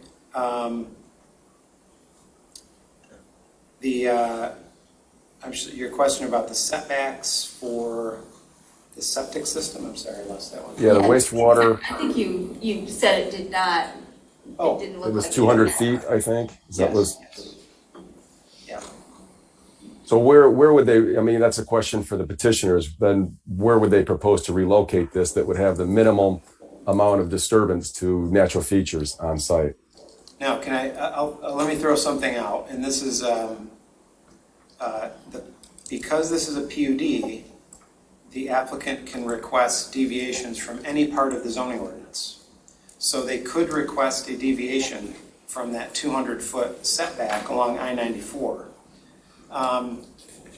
That's something they could do. And so if this is the best location, if this is the farthest from any adjacent home, maybe that's not a bad location. Now, I don't want to make the argument for the applicant, but while there is a 200-foot setback for all above and below ground facilities, we pointed out that don't meet it, there is a possibility they could ask for a deviation from that setback. But they would have to provide, good information to the planning commission and the township that that was the best location for it, and so on and so forth. and then it's probably, maybe if the applicant is keeping track of some questions, it would be that and we'll just do we want to go through all the questions and you can answer them? I'm taking down all the questions and putting some notes, and then if you'd like, we'll You take can go 10 back minutes and through. run through. Okay, that'd be great. Okay. And then he had some questions on the lot size piece. No, the PUD would allow, there's no minimum lot size. So you could cluster them even more to preserve more, preserve more open space, yes. And you said this corresponds roughly with an R4, or I think the petitioner did. I think the petitioner said Okay, that. all right. Just for reference. Yeah. Okay, and, all right. And then if the petitioner was open to, or was it allowing the public to actually use the wooded trails? Trails, that would be you can address that. I just want to check if Commissioner Sharma has any questions. No You're question. good? Okay, then we'll go back to Commissioner Hyde and then we'll come to Commissioner. Yeah, thank you. There was one more question, and it was related to what Commissioner Chang had asked, and that had to do with the public access and, well, actually the public amenities. Are they, is the petitioner claiming the parks to be a public service amenity? And if they are these, how big are these play fields? Are they big enough to play soccer in? Are they big enough to play baseball in? Or, they're supposed to be active play fields, but they don't look all that big, and I can't really tell what the dimensions are. So if they could address that, are they really an amenity is what I'm getting at. All right, then we'll go ahead and move to Commissioners here. Commissioner Moore. I have questions, but you go. Go, I can wait. So I apologize, I don't have the packet that has all the drawings that you showed this evening. I downloaded from the website, but perhaps I can get those, Doug, from you later. Okay. So I'm looking at this particular photo, and by this photo, here's Dexter and Arbor Road here. And so this would be the northeast corner, right? And then this is part of the two parcels. Am I reading that right? Okay. And so the pictures that you showed today, it seems like the housing would be clustered in this northeast section, right? In the area you're looking at, it looks like grass versus the woodland area. Okay. And I'm wondering, had you thought about expanding your building site to include horizontally across? And was there some problem with going into the second lot to give you some room? I presume there's not wetlands up along that part of the second lot that's right there contiguous to. So here's your first lot, here's the other lot that's part of your, property, which I presume that's the entire 46.7 acres, both those Correct. lots? The Okay. two together, So if you, right now you have everything clustered in this northeast. northeast, thank you, area, and I'm wondering why wouldn't this whole entire frontage, including that second lot, be available to develop? You want me to answer that now? Or wait? Yeah, I think you Yeah, could. so one of the things we wanted to be sensitive to was the fact that that is bioreserve 3 in status and concerns, so we wanted to cluster everything out of the woodlands and out of the slope area. We could certainly develop in that area. There are different types of septic fields that you can get approved that require slopes versus the sandy soils, the 3 foot of sandy soils. You can do a trench system or an engineered system. The difficulty with those systems, and this is kind of a comment about our parallel plan, is I don't want you to like the parallel plan. We don't want to build the parallel plan, but we could do things like employ infiltration trenches for septic field or wastewater solution, but it would be devastating to that area. You would have to cut down many trees to make that work. The lots that we are proposing seem to be something in the marketplace and somewhat attainable by many new homeowners or newer homeowners or second homeowners. We see this type of lot and this size being approved in PUDs and many of the adjacent communities, and even here in Scio, like in Trailwoods, there were some lots that were similarly sized. It really allows the flexibility of clustering the houses and leaving open spaces when people are comfortable and fine living in proximity as depicted on this plan. And then I just have one other quick question. The OMH memo says that the numbers keep moving around from your memo, Mr. Luan, and this, but they refer to 47 unit site condominium units. But when I saw your picture today, it looked like they were separate houses. They are. They're separate houses. Yeah, but site condominium is simply the state statute that the land is divided under, rather than the Plat Act. If you didn't read your deed, you'd never know the difference. Mm-hmm. That's the way pretty much everything's divided nowadays. Okay. So it wouldn't be what I would normally think of as connected condominium units. That's why it's become pretty common in nomenclature now. Site condo is synonymous with what a lot of people call a lot, a single family lot. Well, we would think of it as a detached condo. Well, No, okay, I don't want to get in the weeds here, because that gets to be pretty technical. But put it this way, you need in a development like this, you need an entity that's going to maintain the private road, that's going to maintain the community wastewater, maintain the community well. So, what is that legal entity? And so by doing a site condo, you have that option. I see. So there would be an association. Absolutely. So, Commissioner Coteau. Thank you. So I do have a number of questions about PUD requirements 3, 4, 5, and 6. So number 3, the proposed type and density of use shall not result in an unreasonable increase in the need or burden upon public services, facilities, roads, and utilities.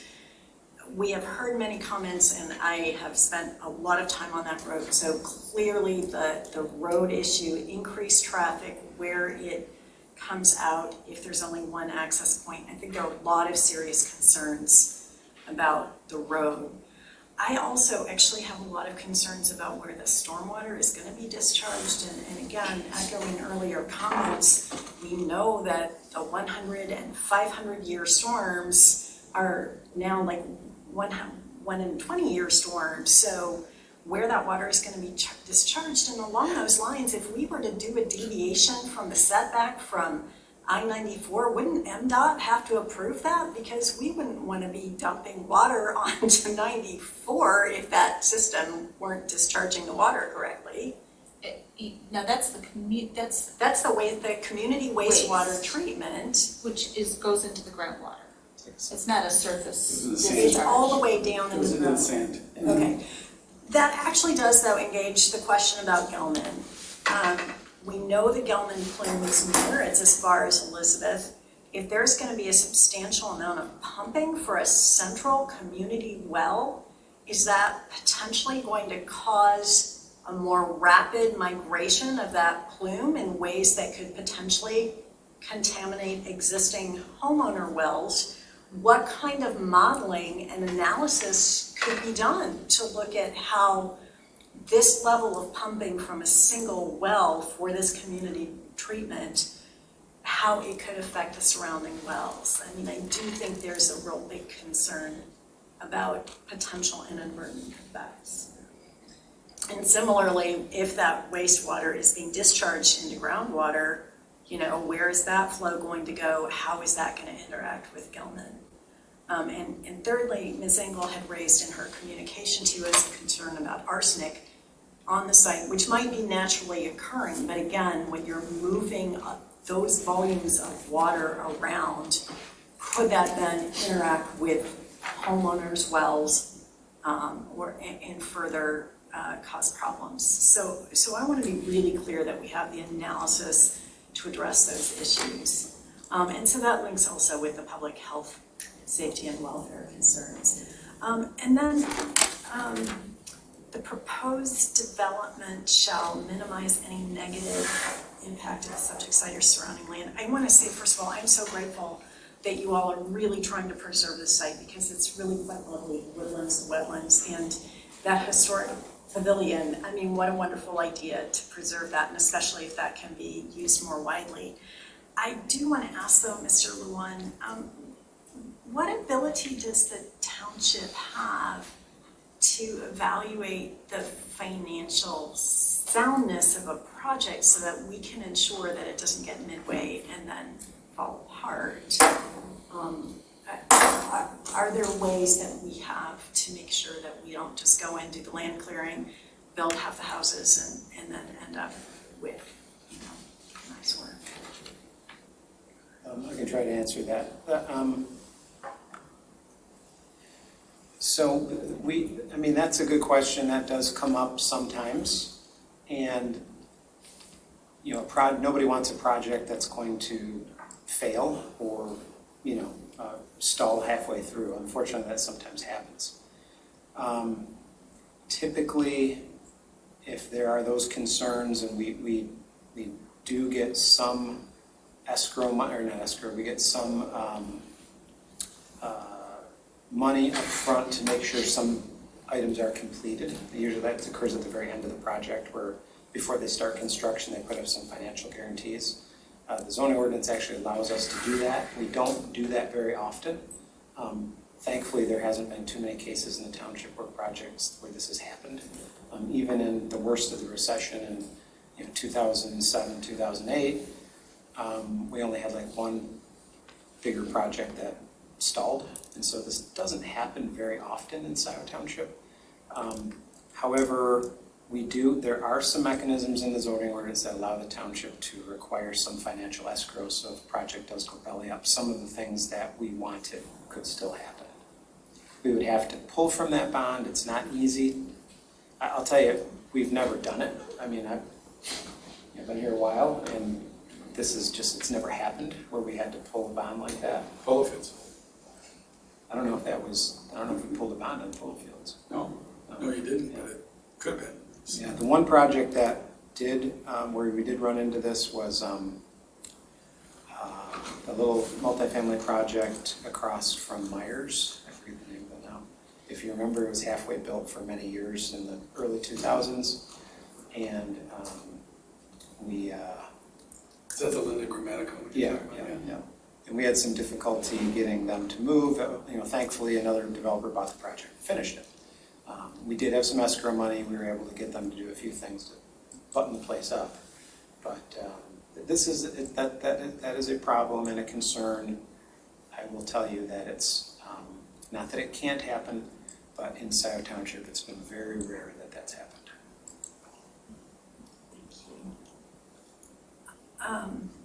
So I guess that final set of concerns really is, again, about the community water well and the wastewater treatment plant, and really the details of how those will work, and how they will affect the surrounding wells, how they will interact with the Gelman plume. So I'm just curious. I know there are many layers of the Water Resources Commission review, potentially the Public Health Department around Gelman plume issues. Just want to be really clear that we have a good process for analyzing that.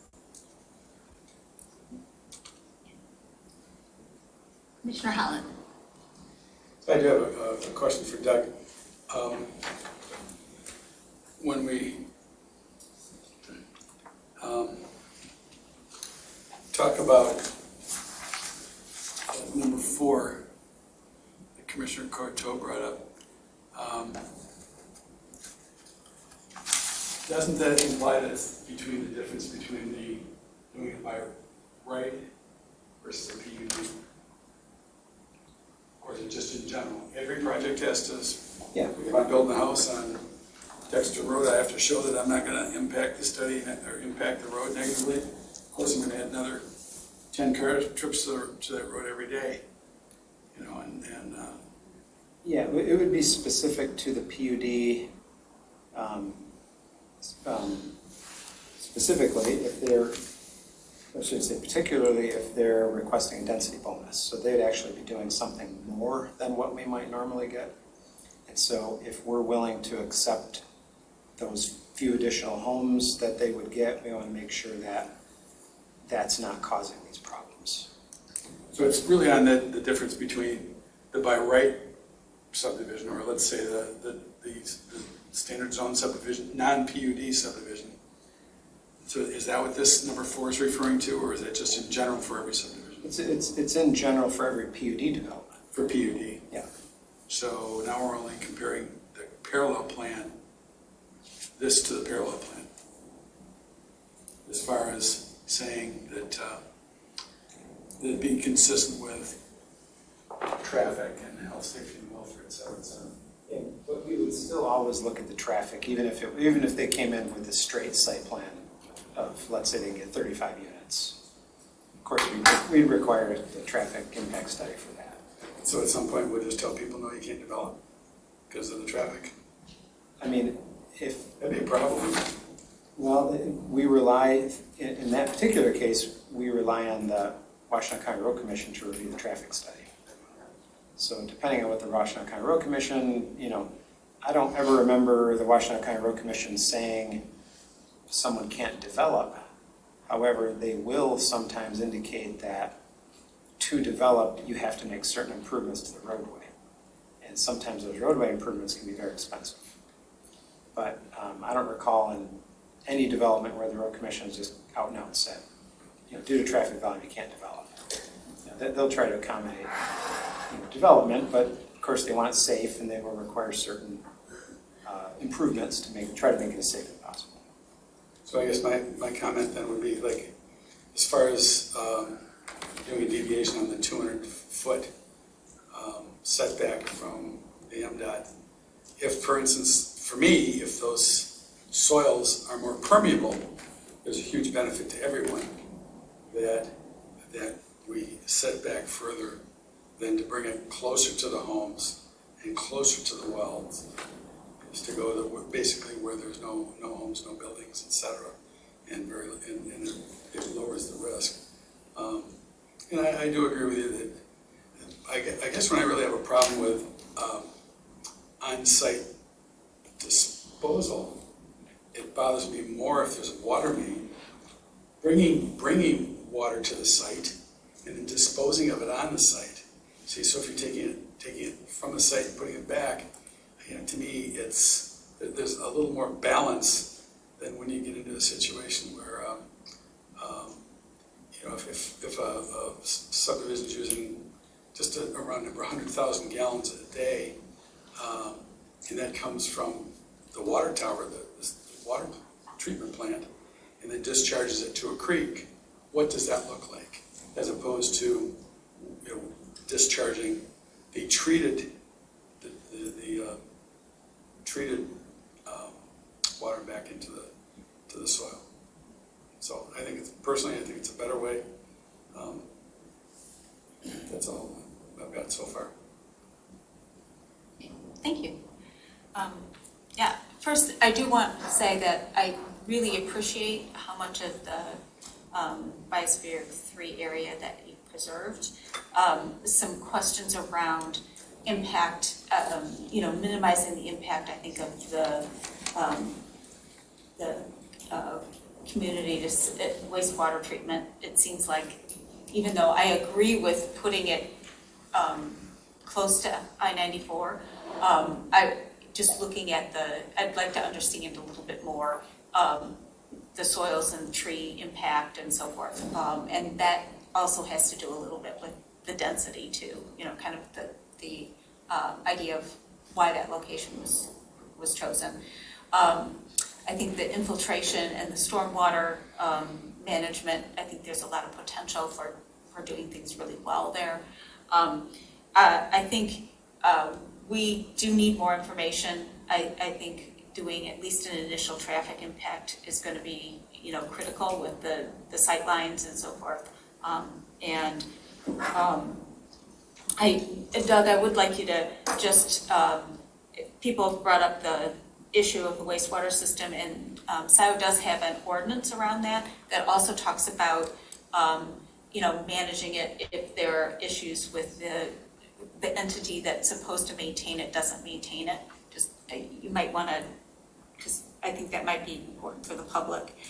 I would like you to address a little bit about the mitigation. Obviously we're not in the detail of the design, but how you're going to approach the mitigation for adjacent property owners. How do we go about understanding sort of the hydrology of the site and impact of the gum and plume? I mean, where do we go for that information and data? So those are my, and I'd also like to suggest from a community benefit, the more projects that we can bring in as carbon neutral that bring their own energy.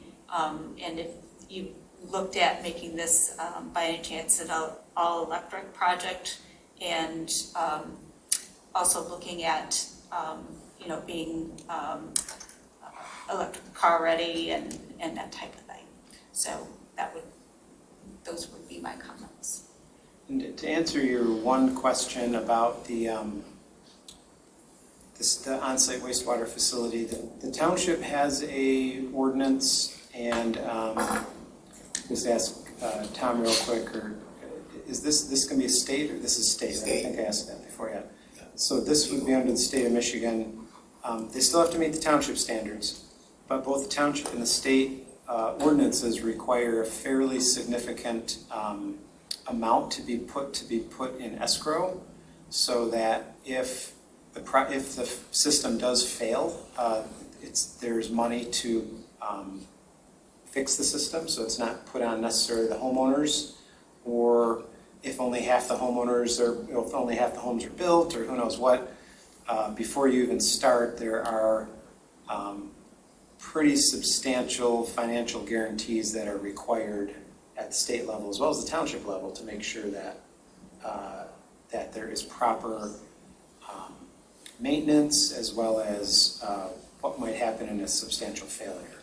So it's not, this is, years ago, by the way, Scio Township there are none of these systems in Scio Township right now. We've had this ordinance on the books for over 10 years, maybe 10 or 15 years, and no one has ever we've had a few proposals, they haven't really come forward. We have this applicant proposing one, and we have two others that are sort of waiting at this point. But none have actually been developed, so we don't really have a track record in maintenance and history of these kinds of things. But I will say, when these facilities first came on board, these guarantees weren't being asked for, and when and if these systems do fail, it can be very problematic for the homeowners. And so those are very applicable questions, but I think our current ordinance as well as state of Michigan regulations have helped to address that there is pretty substantial financial guarantees to make sure maintenance is completed, and in case of a catastrophic failure, that replacement can occur and that sort of thing. Doug, is it in our ordinance that, typically it would be by the condominium association in their capital improvement funds or whatever, carry out a charge for taking care of that? Is there do we have some restrictions or something on that we oversee that to make sure that's in place? There's the reporting. Yeah, I'll look, I don't know. I'll look, I don't know. I mean, but I'm assuming that's how it would be handled, right? Well, I can get, I mean, we've taken all these, and I know it's been a long meeting here, and we're prepared to, answer some of them, and we'd like to meet with the consultants, and we have some questions too after all this. But the real Cliff Notes version, I've been involved in 5 of the different plants over the years, and we got 4 ongoing right now in the various process of being permitted in other municipalities. So, a very quick way as a state, these are both would be state permitted at the rate they're at. They're not county. They're just over the county standards here. So they're state permitted. The state requires a pretty detailed report, 5-year study. They get into size of pumps and the maintenance of the pumps and what's the cost of that. And you have to provide all that before you get your permit. And then they require a cash bond or cash money in an escrow account that is in the name of whatever entity owns that. And it's a separate entity. So it isn't commingled with a developer or anything else. Those funds are there before you even get your permit. And then those permits are issued the same as basically same paperwork the city of Ann Arbor, city of Chelsea. It's a very detailed process for both the water and wastewater. And they require certain things, and they also will require in the deed or the master deed that the residents are responsible or the users are responsible, and the state can assess them, or the local municipality, whatever the exact legal terms, has the assessment powers on those properties, so you don't have a system that failed and someone can't flush a toilet.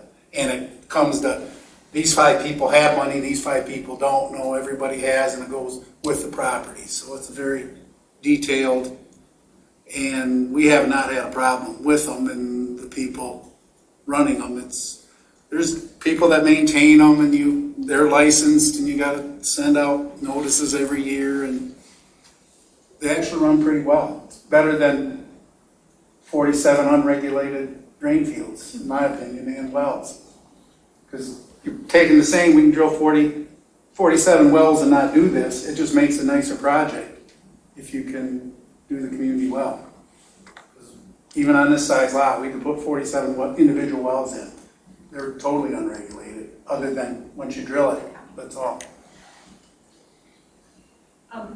So thoughts on the Gelman thing and hydrology? What are you? Yeah, if I can tick through. Yeah, you can quick. click through your whole thing. It bumped me, so I'm not going to share my screen, but from the wetland, the wastewater treatment plant and the drain field and everything, that's over 1,000 feet from the wetland. The soils at the site aren't really, if you were to look at the soils map from the USDA that everybody looks at, right, the soils aren't really indicative of what we've dug at the site. In the map you have, it shows a red area up at the northeast corner. That's actually pretty conducive, actually, having dug it, for infiltration for our stormwater. And then we're competing that with the infiltration for the wastewater, and then trying to keep the wells away from those three things. So if you kind of look at the site, yep, they're kind of three different areas. And then with that, we've also tried to balance access, natural features impacts, and those kinds of things. So that's kind of how that played out. Maybe one quick too, the gradient, I've talked to the designer of the plants and the water and the wastewater. He does a lot of them in the area. And the gradient, that's why the plume hasn't come that way, because the underground water is basically going the other way towards Weber's, so to speak, or that way as much. We have some more verification to do. The state will require all that. We have to run some very detailed pump tests and all that to make sure we're not going to draw anything back. So having the wastewater on that part of the project makes a lot of sense given what we know at this date underneath. Yeah, so we try to move the wells further to the west on our site than towards the east. Jim mentioned the hydrogeological study that'll happen. We're here before you for a preliminary PUD, and one of the things we're trying to balance is getting some understanding as where we're going to be for density, because that helps us understand what the study looks like from a hydrogeo perspective and the drawdowns and so on. They'll go out, they'll advance some wells, and they'll study that drawdown and the impact on the groundwater. And that will come. It just hasn't, we're not to that point yet because we're still working through this preliminary PUD. So we will get to that point. From a traffic perspective, we have taken a look at the site and put together some trip generation numbers, and also looked at the warrants for a left turn lane in Z Road. We share that information with the Road Commission to get them to say thumbs up that we studied what they wanted. It might be interesting to note that with our project from a trip generation perspective, we don't come close to ticking their minimum requirements, in that our understanding is they want to have, if you have 100 peak hour trips, then, full-blown traffic study kind of thing. We, with our site, our peak hour trips in the morning are 38 and in the afternoon 49. So we're well below that 100 peak hour trip mark. And then with the warrant for the left turn lane, we fall well within not needing to provide that based on the traffic of the existing Ann Arbor Dexter Road and the generation from our site. So I have that to share with your consultants. We've shared it with the Road Commission to get their okay that that's been, that they're accepting of that. So we hope to have that soon before our meeting. So we'll share that with the consultants. We talked about the wastewater treatment plant being with the homeowners association, and then also with an operator that will manage it and study it. John had mentioned the tree survey and aspects of dead trees and so on. When we complete our tree survey, we're looking for what meets your requirements. And then if there is dead, we may make a note of that. But with the preliminary PUD, we want to be more conservative, which means we may show more impacts at this stage before we come back and do our detailed grading with a final site plan. So there certainly, we're thinking, is going to be an opportunity to refine those impacts to the trees as we get further into this. I don't know if the public is here, but a community well looks like a well casing that you'd see in your yard, just larger. And then we would have a basically a shed, which would be the well house, and it might house some systems for the water system. And that's all shown on the plan. 20 by 20. I don't think it's a fair comparison to compare the project to Thornton Farms just from a density perspective, and that's ancient technology with regard to how they deal with wastewater and their water system. I hear that sometimes being brought up because it's something people have on their radar when they hear about these projects. We're a totally different system from a wastewater and a well perspective. How is that different with Thornton Farms? Well, there's two things. There's a surface water discharge, which means it discharges into a flowing body of water. And their technology, now there's this is apples and oranges because this is a system that's treating it with membranes, basically in a smaller, heck, the actual plant would fit in a container, one of those shipping containers. It's about that size, maybe a couple feet taller. And the membranes, it goes in, it activates it so the basically bugs can eat it quicker, and it cleans it, goes into the discharges into the ground here. It's monitored 24/7. It's everything that, just the new technology. You know, before it was a lot of hand dipping and it was a little bit of an art as much as it's science and art together. Now it's a lot of science. And we got the reporting requirements when you start. It's every day, and then it goes out as you learn how your plant runs. But that's basically a trench with activated bacteria, and then that cleans it and it goes through a clarifier. It's more like a great big municipal system, only smaller. But the newer technologies are far superior to anything that was 20 years ago. Yeah, we'll show all the sight lines and everything for our entrance so that you can confirm those on the plans. It was mentioned about setbacks on the density plan. The density plan isn't a PUD plan. It would be a straight zoning plan. So the setbacks that we show are relative to the proposed lots. We don't have an overall setback like the PUD has. Like the PUD plan has 100-foot setback all the way around.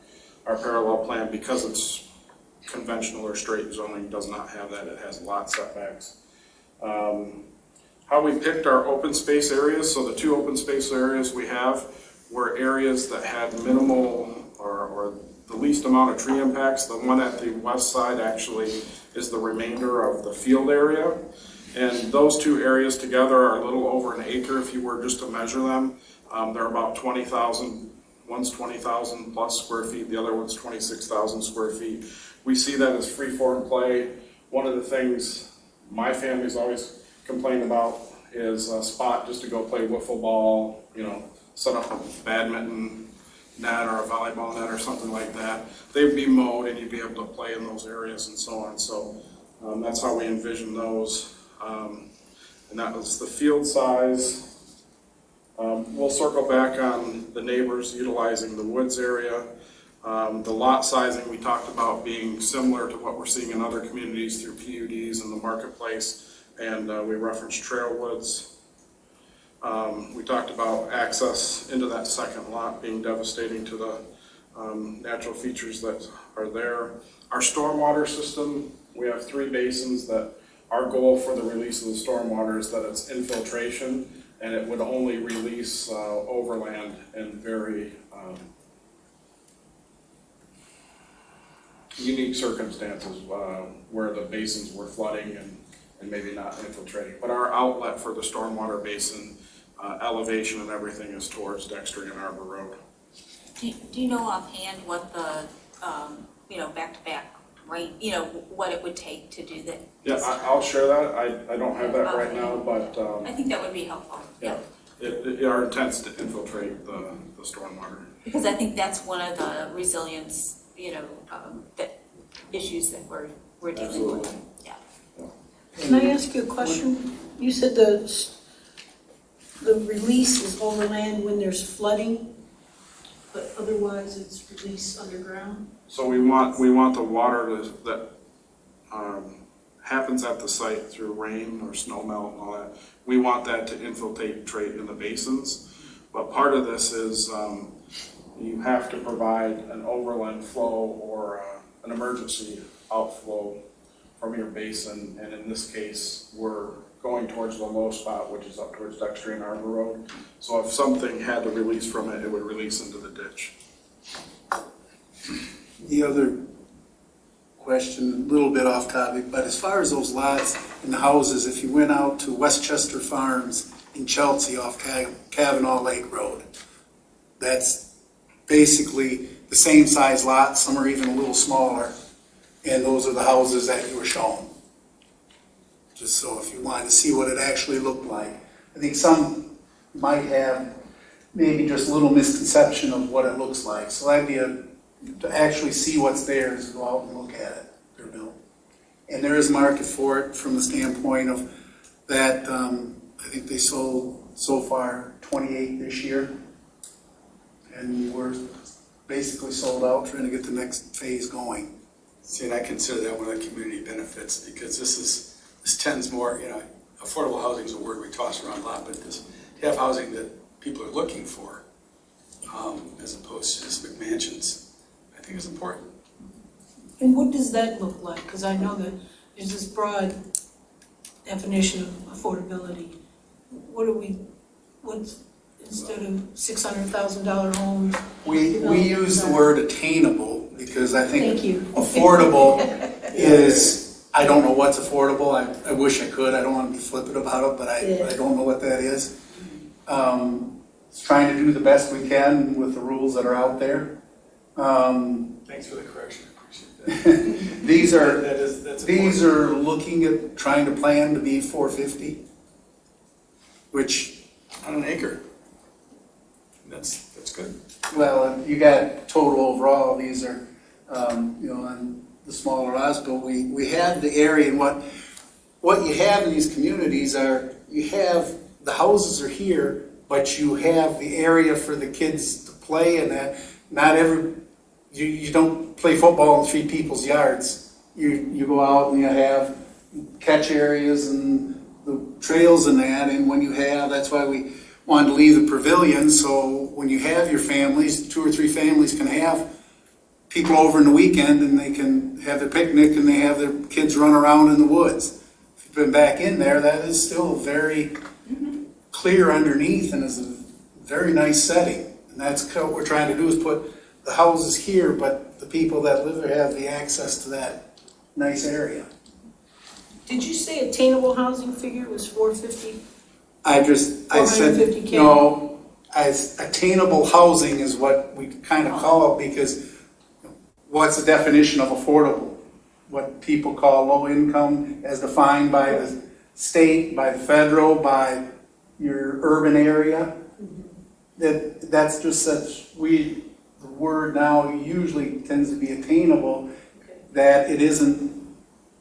Because basically what you do with the big lots is you're just trying to exclude everybody, because you keep adding a regulation, another regulation, another regulation. It all costs money, and you get the house so big, the lot so big, you just can't afford to do it, and the price gets high. So we try to keep it down, and attainable means more people can obtain that house. I understand. That's simply what it means. So what's that figure, I'm not trying to tie in any certain figure. I don't know what it are you is. looking at selling your units for? On this one, we said 450. Okay. That's what the 450 is, What pertains to month, what this. year, it's Yeah, kind of a rolling. last year it was rolling 370. data. Our cost this year went up 29%. That's costs. Yeah, because a lot of that was wood, right? Well, wood's come down, everything else has gone up. Yeah. You ought to see plastic pipe. I can buy steel pipe, same price as plastic now. My appliance packages went up like 20%, for just rental property appliances. That's if you can get them. I did have to wait 2 months, yeah. Okay, yeah. Thank you for But no, that's what, That's good to know. So, any other, access to the trails, any thoughts on that? access. That has not been discussed, just to be honest about it. You tend not to, because all the people have to maintain it and everything else. The benefit is you have 30 acres that if we put houses through it, trees are gone, everything else. Do people use, I'll just say what's there and what's practical is, could there be an easement for if you had a trail system? That's probably something we can talk about. Wholesale of 47 individuals, if that's the number we end up with, maintaining 30 acres of park for everybody else, I don't, we want to control it. The people that there would like to, I think they should be able to control their, because that's part of that community. There is, we have you know, the benefit to the community, there's two communities, overall, and the community of the people that live there. And the community of people that live there can maintain it. Do they have people over all the time? Yep. We've got these all over the place. Do they have 5 of their close friends come over and walk with them, and some of them? I've been surprised on walking past. I've been at this almost 40 years now, and the last 10 years it amazes me how many people use them and how many people have friends come over and use them and that. Yeah, that type of stuff happens all the time. Do they have their friends use the pavilion? Yeah. But how do you regulate the public using it? Yeah, well, I think there needs to be more discussion around public benefit. And also, you know, giving some thought to that sort of mitigation of the folks that are adjacent or connectivity to the folks that are adjacent because this has been, obviously they've had access and they've enjoyed, you know, some of the benefit of these places, as have other people in the township too. So I think give some thought to that. Yep. Anything else? Well, then we'll look forward to ongoing discussions. Appreciates everybody's time. Thank you. Thank you. Commissioner Hyde has. Oh, I'm sorry, I missed Commissioner Hyde. You were hiding behind. Thanks. It actually, it had to do with one of the comments that one of the residents made about being approached by the people who owned the land before and how they wanted it to be in conservation use. But I wondered, is there anything in the deed is there a deed restriction on this property that we should look at? There probably is not, or it would have been brought up, but I just wondered. No, there's none on it that our title work shows. None whatsoever. Okay, thank you. Anything else? I'm sorry. You need to pay attention to your guys too. All right. Thank you very much. Then just continuing on, Commissioner Moore wanted to add, we have no unfinished business, and you wanted to add a discussion about hybrid meetings. Sure. You want me to start? You asked for it. So, before we started the meeting today, it came up about, I don't know how other commissioners feel, but there seems to be an uncohesiveness, that's not a real word, but in the hybrid meetings. Like when I participate in the hybrid meeting virtually, I can't hear, I feel distant from the gathering, that kind of thing. So I was thinking that we should go back to virtual meetings. I don't know how other commissioners feel about that. Can you guys hear me? Yeah, we can hear you. You hear me? Okay. Yep. There was a problem last meeting. Yeah. I'm usually told that my voice doesn't pick up well, so. Other commissioner concerns or comments about that? Commissioner concerns and comments? We're discussing the hybrid meeting piece. Yeah. Yes, Commissioner Costello.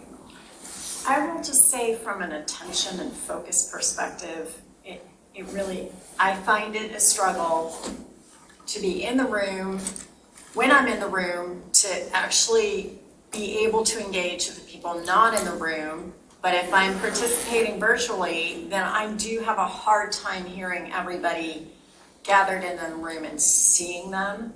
So I find it easier to do all one way or all the other, but that's just my personal preference. Commissioner Hyde? I'm with that. If you might notice, I have my big headphones on now because I had a hard time earlier hearing everybody with just the ear buds. So I ended up switching partway through the meeting. It can be a struggle. And it's hearing what's going on in the room, not what's going on online. So if I'm not there, I feel like I'm not quite part of the meeting some of the time.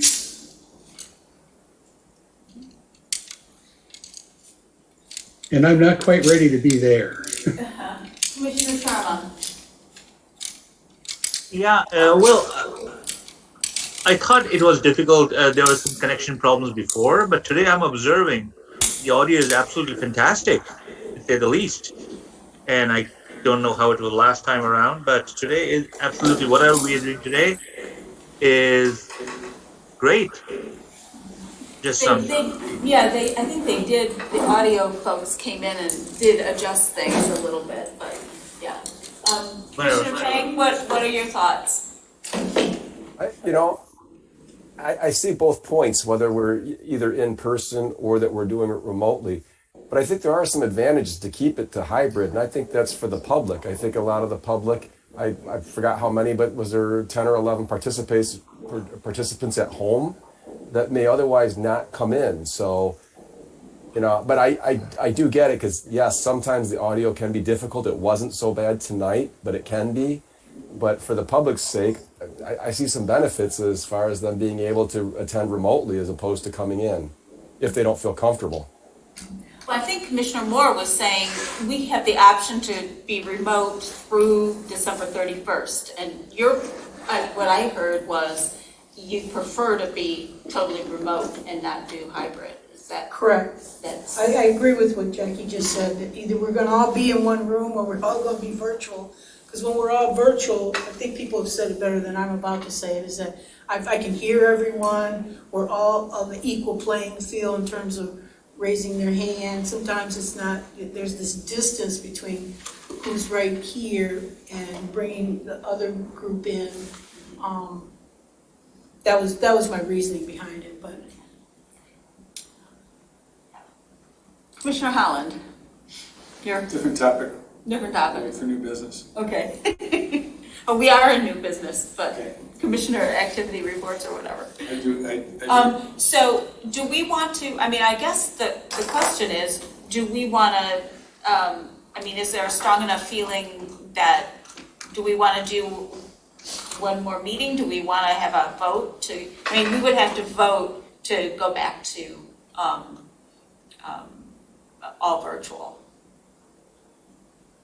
Yeah, if someone wants to make a motion and we vote on it, we can do that. Why did we go to Hybrid? to begin with? Wasn't there something from the state that said that we were? No, it wasn't from the state. It was an encouragement from the Board of Trustees. Gotcha. Yeah. Yeah, because I thought we had to at least do hybrid. Nope, we can go back. But there was a number of people here this evening in the audience. I was surprised how many there were. Yeah, and I have to say, the majority of them were masks. I think I would say 95% of them were masked in the audience tonight. So, I've accommodated it for me, but if all the commissioners showed up, And I think, I have to say that I'm not quite ready to have people shoulder to shoulder, and we shouldn't be yet. And I hear a couple commissioners that are hesitant to participate live, so. So if, Sorry, Commissioner Coto. so if we're not all ready to be in the room together with the audience, I would like to make a motion that we return to virtual meetings so that it is an even playing field. Everybody can hear and participate in the same way. I'll second that. I have a motion by Commissioner Courteau, supported by Commissioner Hyde, that we return to virtual meetings. And any further discussion? Commissioner Holland. I think it's been working quite well. Of course, I'm in the room, and the hybrid seems to not be the problem that, for me anyway, that some people think it is. But I think it's nice that there's a choice for those that prefer not to be here. But just straight up Zoom meetings, I'm tired of them. So, I mean, for me, some days I'm on Zoom all day, from 9 to 4. So I have to kind of get up out of my chair, leave my home office area, and take a break and play with my dog or something, and get ready for the next chapter when there's a planning commission meeting. So I get it, you know. Commissioner Hyde. Yeah, I get it too. But I do want to say that there are times when, like just happened, people in the room speak up. And I won't say that we're left out because you called on me right away, but it does happen. And so it is a two-tiered system. That's my only comment. I agree that it isn't quite a level playing field, and I really appreciate other people saying, hey, you know, because you were right behind the applicant, and I honestly could not see you, but because I don't look this way, I keep looking this way. Yeah. Okay. Call a question. All right. Then we'll have the roll call vote to return to all virtual meetings is the motion.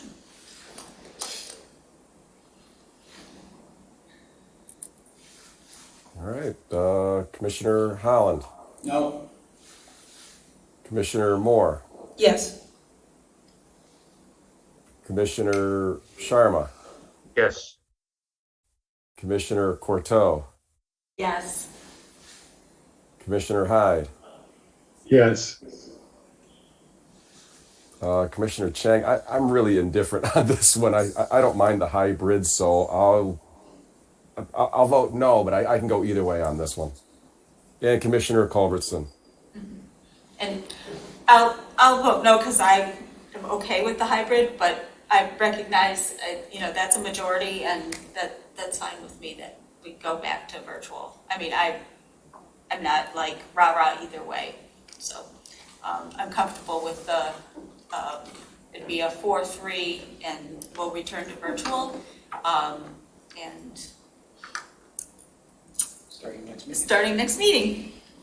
Okay, and we'll have to figure out how to make that really bold, so, because that is a change for people. Although I have to say that this is the first time we've had more than one person in the public, so. Do we have a sense of what, it seems like the comments I've heard is that the public likes the virtual meetings, but Yeah, it'll I be don't know how interesting to really see what work the that. state does, ultimately, Yeah, because this it's might through just be December for- 31st. This yeah. might just be for the next 2 months, and we could be back doing this again come January. And if the state requires us to do in-person meetings, would that be hybrid? Or everybody would have to be in person? Good question. I think we would still, because of how this is now set up, I'm guessing we will always do hybrid meetings. I don't know if if that means the commissioners have to be here. I don't know that answer. But I'm guessing we would allow the option for the public to participate via, virtually and or in person. So I think the main thrust if it changes December 31st requiring in-person meetings, it's my belief, and Commissioner Courteau, you probably know more than I do, but it's my belief that the intention is to allow the system to keep going, to allow the public to participate in a virtual way. I think that's what I think that's the goal is. The investment, yeah. Because, I mean, the accessibility is increased dramatically. I think, but at the same that's time, good for democracy. I think there's other people that want to come here that deserve to see the commission or the trustees face to face. And I think that's important too. Totally agree. So, no more. Okay. well, That's over. all right. Well, for So, 2 months. Just for 2 months. Yes, Commissioner Holland. Can I bring up some more new business? Are you moving on? It says, yeah, by What's your topic? Let me do this, I have a concern, and I get called from time to time, I'll have people contact me or see me and want to talk to me about some proposal that's on the agenda. And I consider that an ex parte. And I'm wondering if anyone else here has had anyone approach them lately with, for an ex parte discussion or comment. I have not. But I'm glad you asked that question because I wondered what the rules of engagement were. I can mention, so the rules of engagement that we teach for the Michigan Association of Planning is that planning commissioners, while encouraged to do site visits, they are not encouraged to have direct conversations with applicants at the site. It's also understandable that sometimes that's unavoidable because if you're on someone's property, they're going to come out and want to talk to you. So if that does happen, as Commissioner Holland mentioned, that would be considered an ex parte communication or private communication between two parties. And so we try to avoid that based on the Open Meetings Act. So what happens when you do have a conversation like that? And it does happen. It's happened to me because I do site visits. Sometimes the applicant will come talk to me. If it does happen to you when you're doing a site visit or if someone calls you, you know, I don't mean to be rude and tell people to not ask you the question, but when you get back to the entire commission, you are supposed to let the other commissioners have the benefit of your discussion that you had with that person. So if you have an individual discussion with a resident and or a property owner and or an applicant, the proper thing to do, one, try to avoid it if possible, but if you can't avoid it, when you come to the meeting, when that topic comes up, let the rest of the commission know that you had this conversation and reveal what that conversation was about so that, again, so that everyone on the commission has the same benefit that you had talking to that applicant. So that's generally what we teach as a part of the Michigan Association of Planning. And quite often it's neighbors. Yeah, it can be. I mean, I avoid, if I run into a developer, I mean, it's like, hey, see ya. You know, you just don't, you really can't talk. So you avoid that situation. But with neighbors, and they know about that, but with the neighbors, you don't want to come off as being rude. So you do need to bring it back to the commission as far as what maybe, because they don't want to make some points to you sometimes, and you need to be aware that you need to go back to your vehicle or wherever you are, or write them down or record them, and make yourself a note of maybe what they told you or discussed, because it needs to be shared. But I get the feeling in meetings sometimes that there have been ex partes with neighbors, and it always, I'm always wondering, was there or wasn't there? Yes. Commissioner Hyde.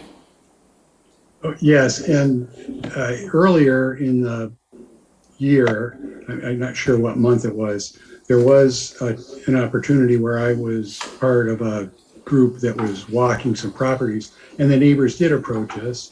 So not only did we report back like you're asking for, Doug, also the request was that they put it in writing and present it to the Planning Commission as a whole so that it would be all of their concerns in their words to everybody.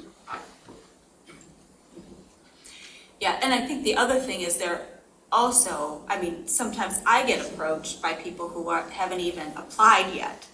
And I think part of that is directing them to this is the one, right? I do. Yeah. And saying, hey, take advantage of the pre-application meetings. We have, XYZ happening. If you have specific questions, this is, yes, there are zoning ordinances that cover that. A couple of them, I think it was Doug Selby was talking about, I'm half Ann Arbor, I go, talk to Ann Arbor and talk to,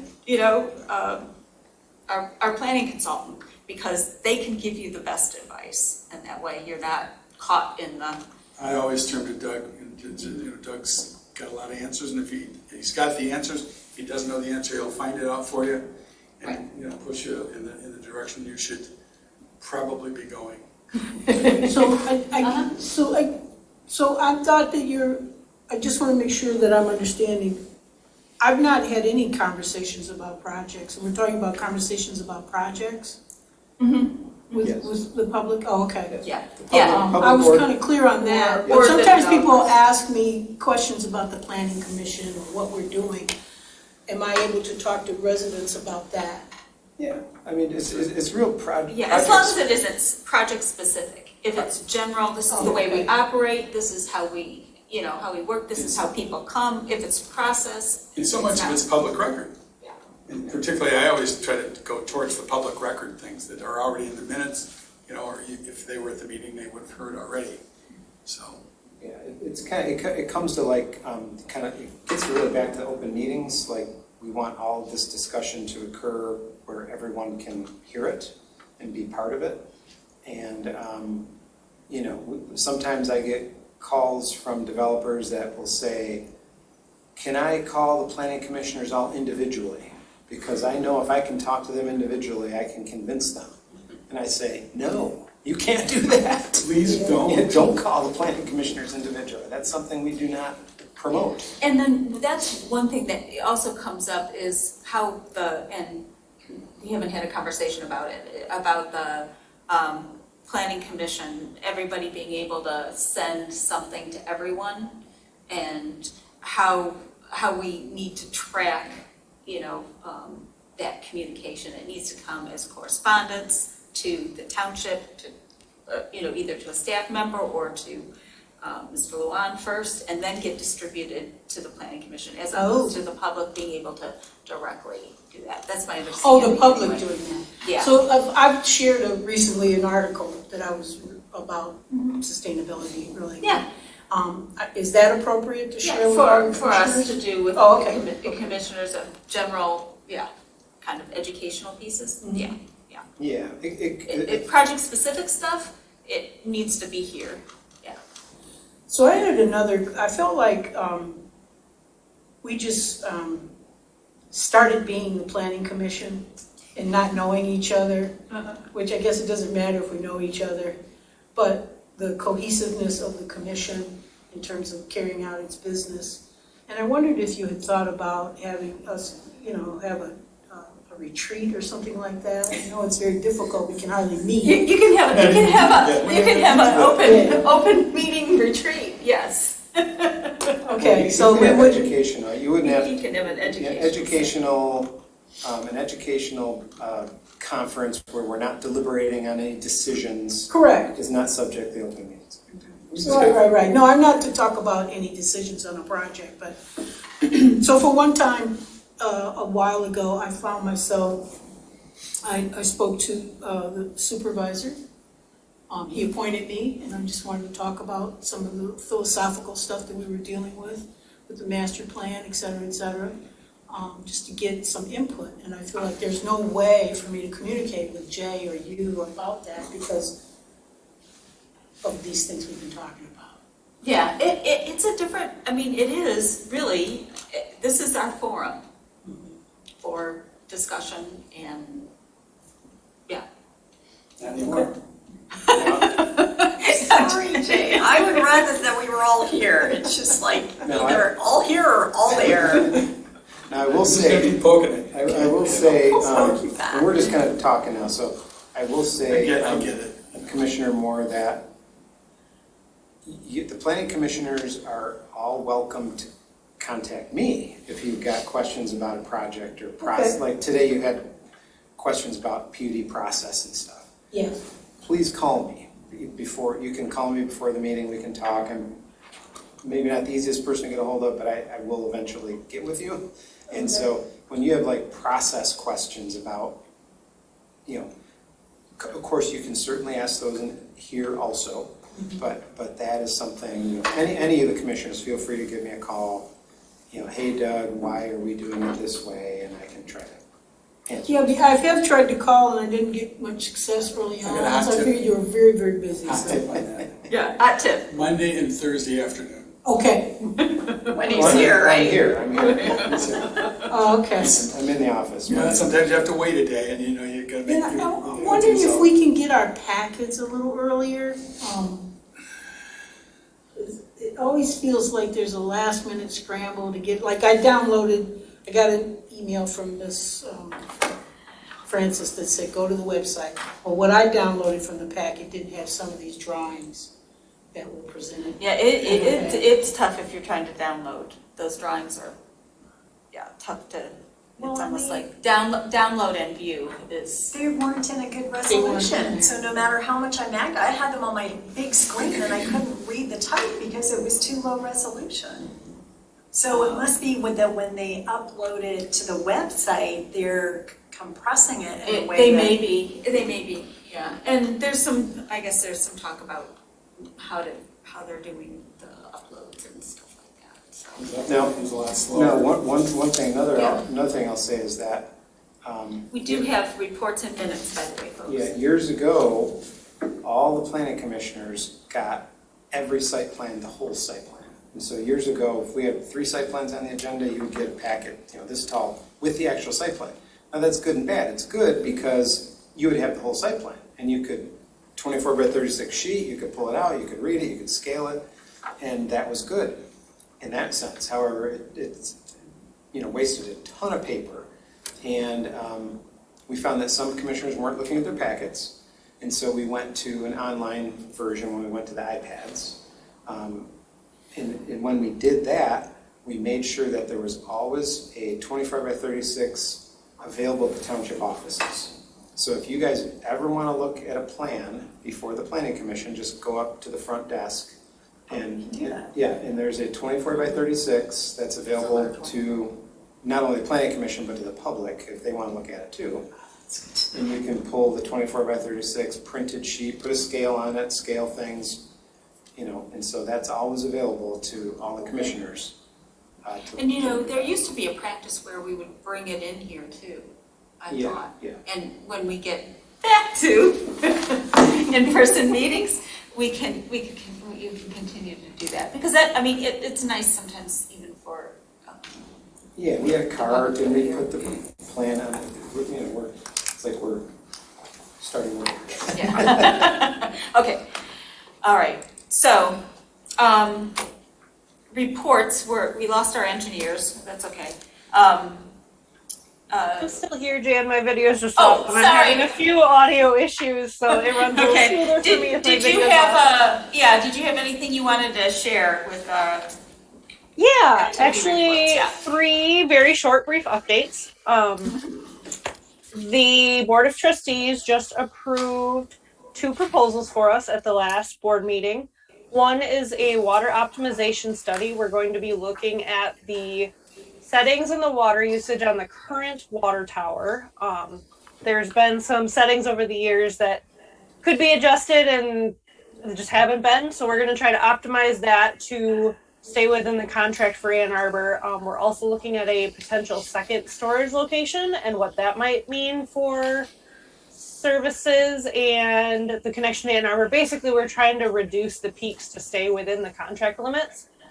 And then the second proposal was due diligence for a second fire station in the southeast corner of the township.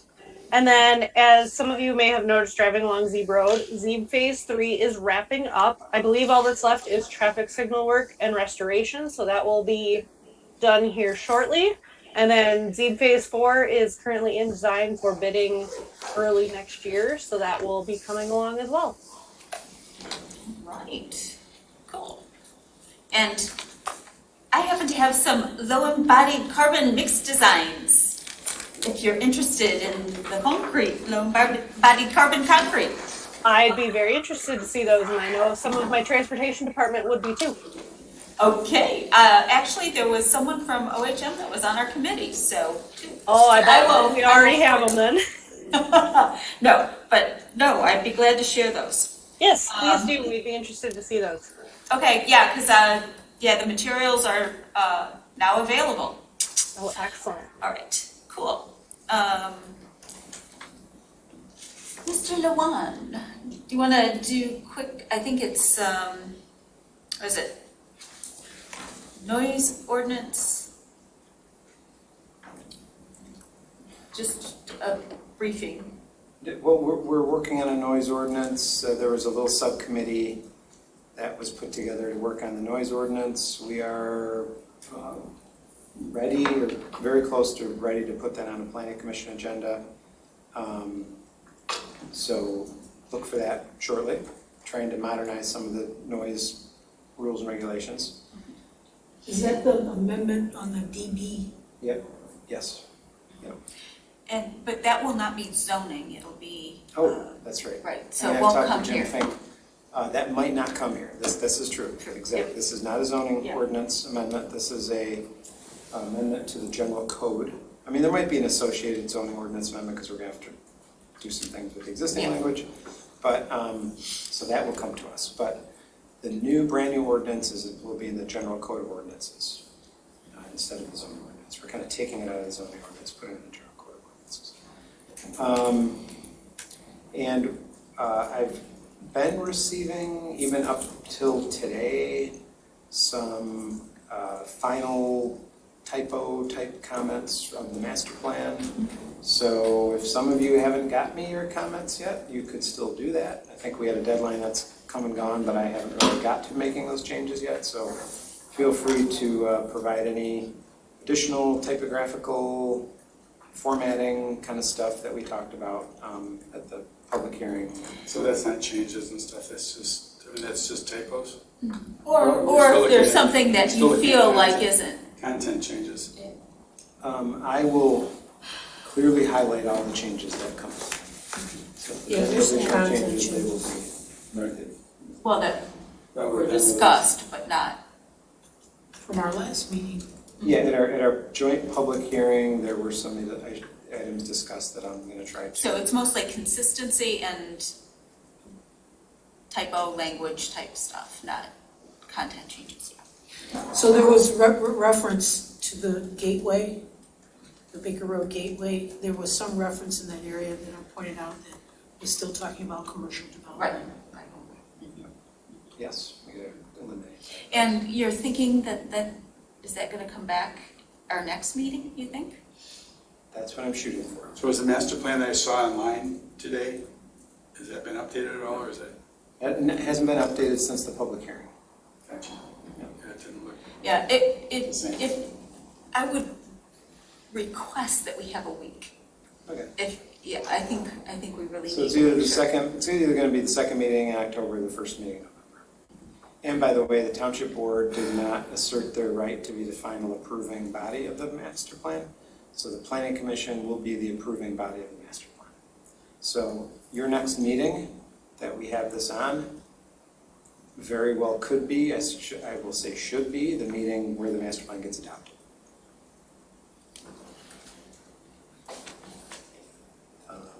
And that's all I've got. I would just say we are getting a ton of plans in right now. So we are going to be pretty active in the coming months with site plan development. I'm not sure I understood what you said. You're getting a ton of plans for development? Yes. We're going to be busy, more than one. Yeah, you guys will be seeing them as site plans. That's another reason to get the master plan done too. So that we can, because then we have all the implementation stuff coming for that. Okay, just the Environmental Sustainability Task Force. If people are interested, we're going to start in November with, at every meeting, we're going to have speakers, and they will get recorded. It'll be about the first half hour of the meeting. The first one, we're going to, Thea Jägerleiner from the city of Ann Arbor is going to do kind of a presentation on greenhouse gas inventories, how you do that and some of the decisions we need to make around that. I'm going to do a little bit on buildings and energy.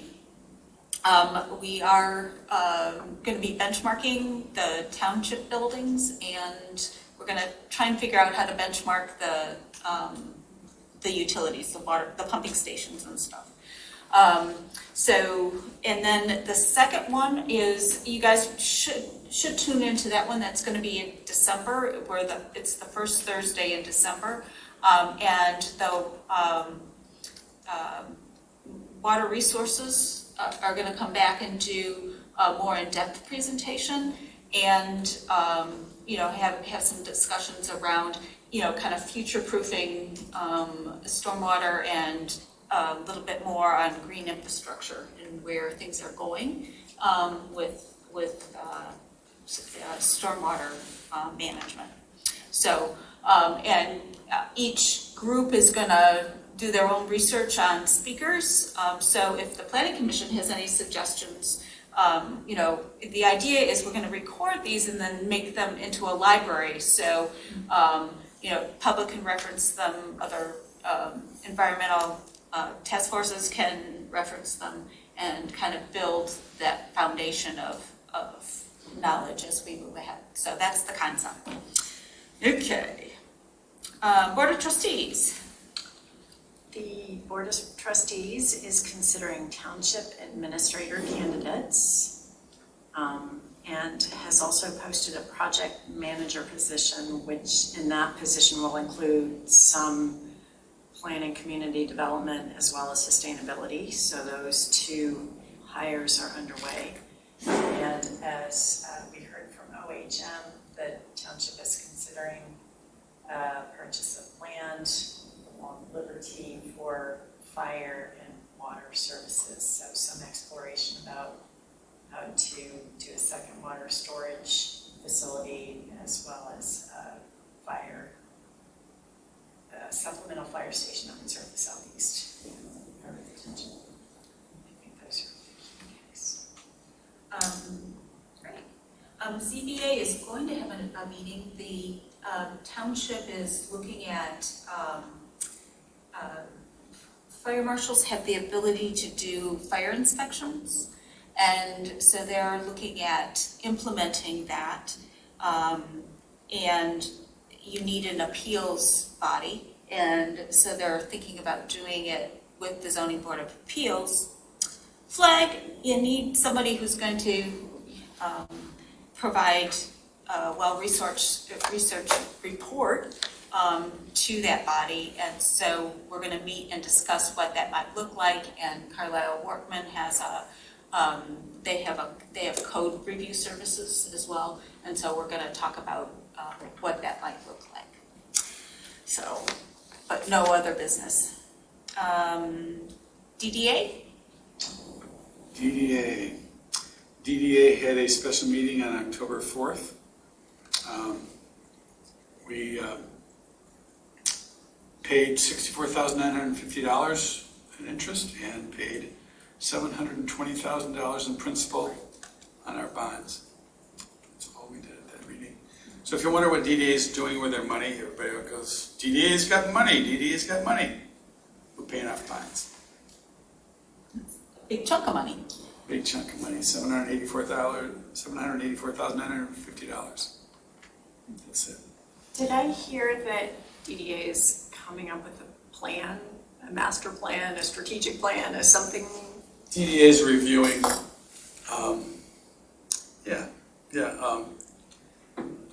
we're not going to call it a master plan, I don't think, but they're coming up with more of a priorities plan. We'll see if it becomes a master plan, because it doesn't really, we're kind of driven a little bit more by the economy than other things in government. Okay. Road Commission Advisory Committee, I don't think they've met, but I think they're getting close to it. LPC. The LPC's next meeting is next Thursday, the 21st at 3 o'clock. Continue to work on reviewing applications as they come in, and we have some big deals that will be closing in the next few months. Nice. Okay. ZOA has not met. Parks and Rec.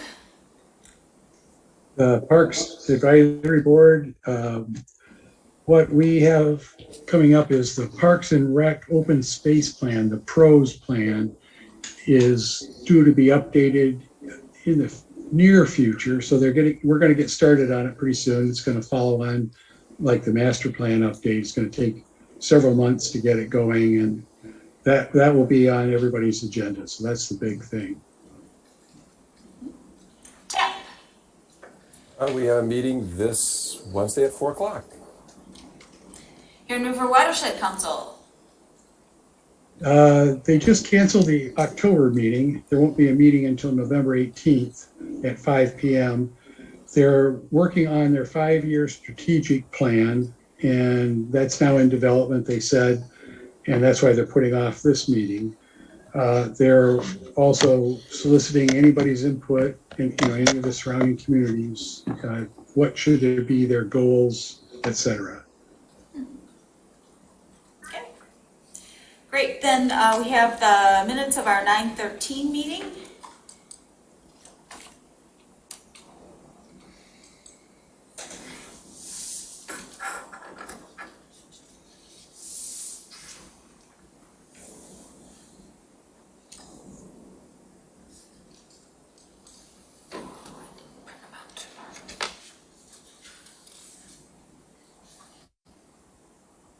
And people have a chance to review them. I did. I have a question. Yes. If I wasn't at the meeting, which I wasn't, should I abstain? Oh, for approval of the minutes? No. You don't have Yes. that.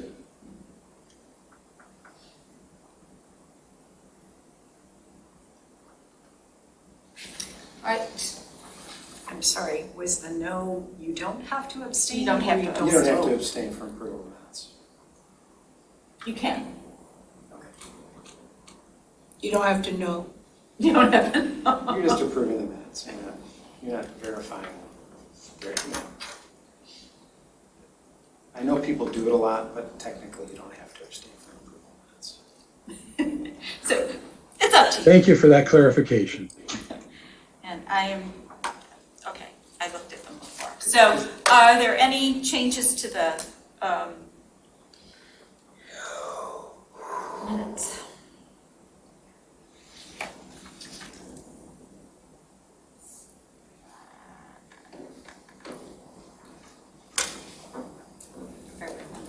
I move approval of the minutes of September 13th of 2021. Second. Okay, a motion by Commissioner Moore, support from Commissioner Holland, approving the draft minutes as submitted. Any further discussion? Roll call vote, please. Okay, Commissioner Holland, Yes. Commissioner Moore, Yes. Commissioner Sharma, absent. Commissioner Courteau, Yes. Commissioner Hyde, Yes. Commissioner Chang, yes. Commissioner Culbertson. Yes. Okay, then we have two, still, our joint meeting is still pending. Motion to adjourn? So moved. Moved by Commissioner Moore and supported by Commissioner Courteau to adjourn our meeting. Roll call vote, please. Okay, Commissioner Holland, Yes. Commissioner Moore, Yes. Commissioner Courteau, Yes. Commissioner Hyde, Yes. Commissioner Chang, yes. Commissioner Culbertson. Yes. Okay, thank you all. We're adjourned at 10. Good night. Good night. night. Thank you. So Kimmel.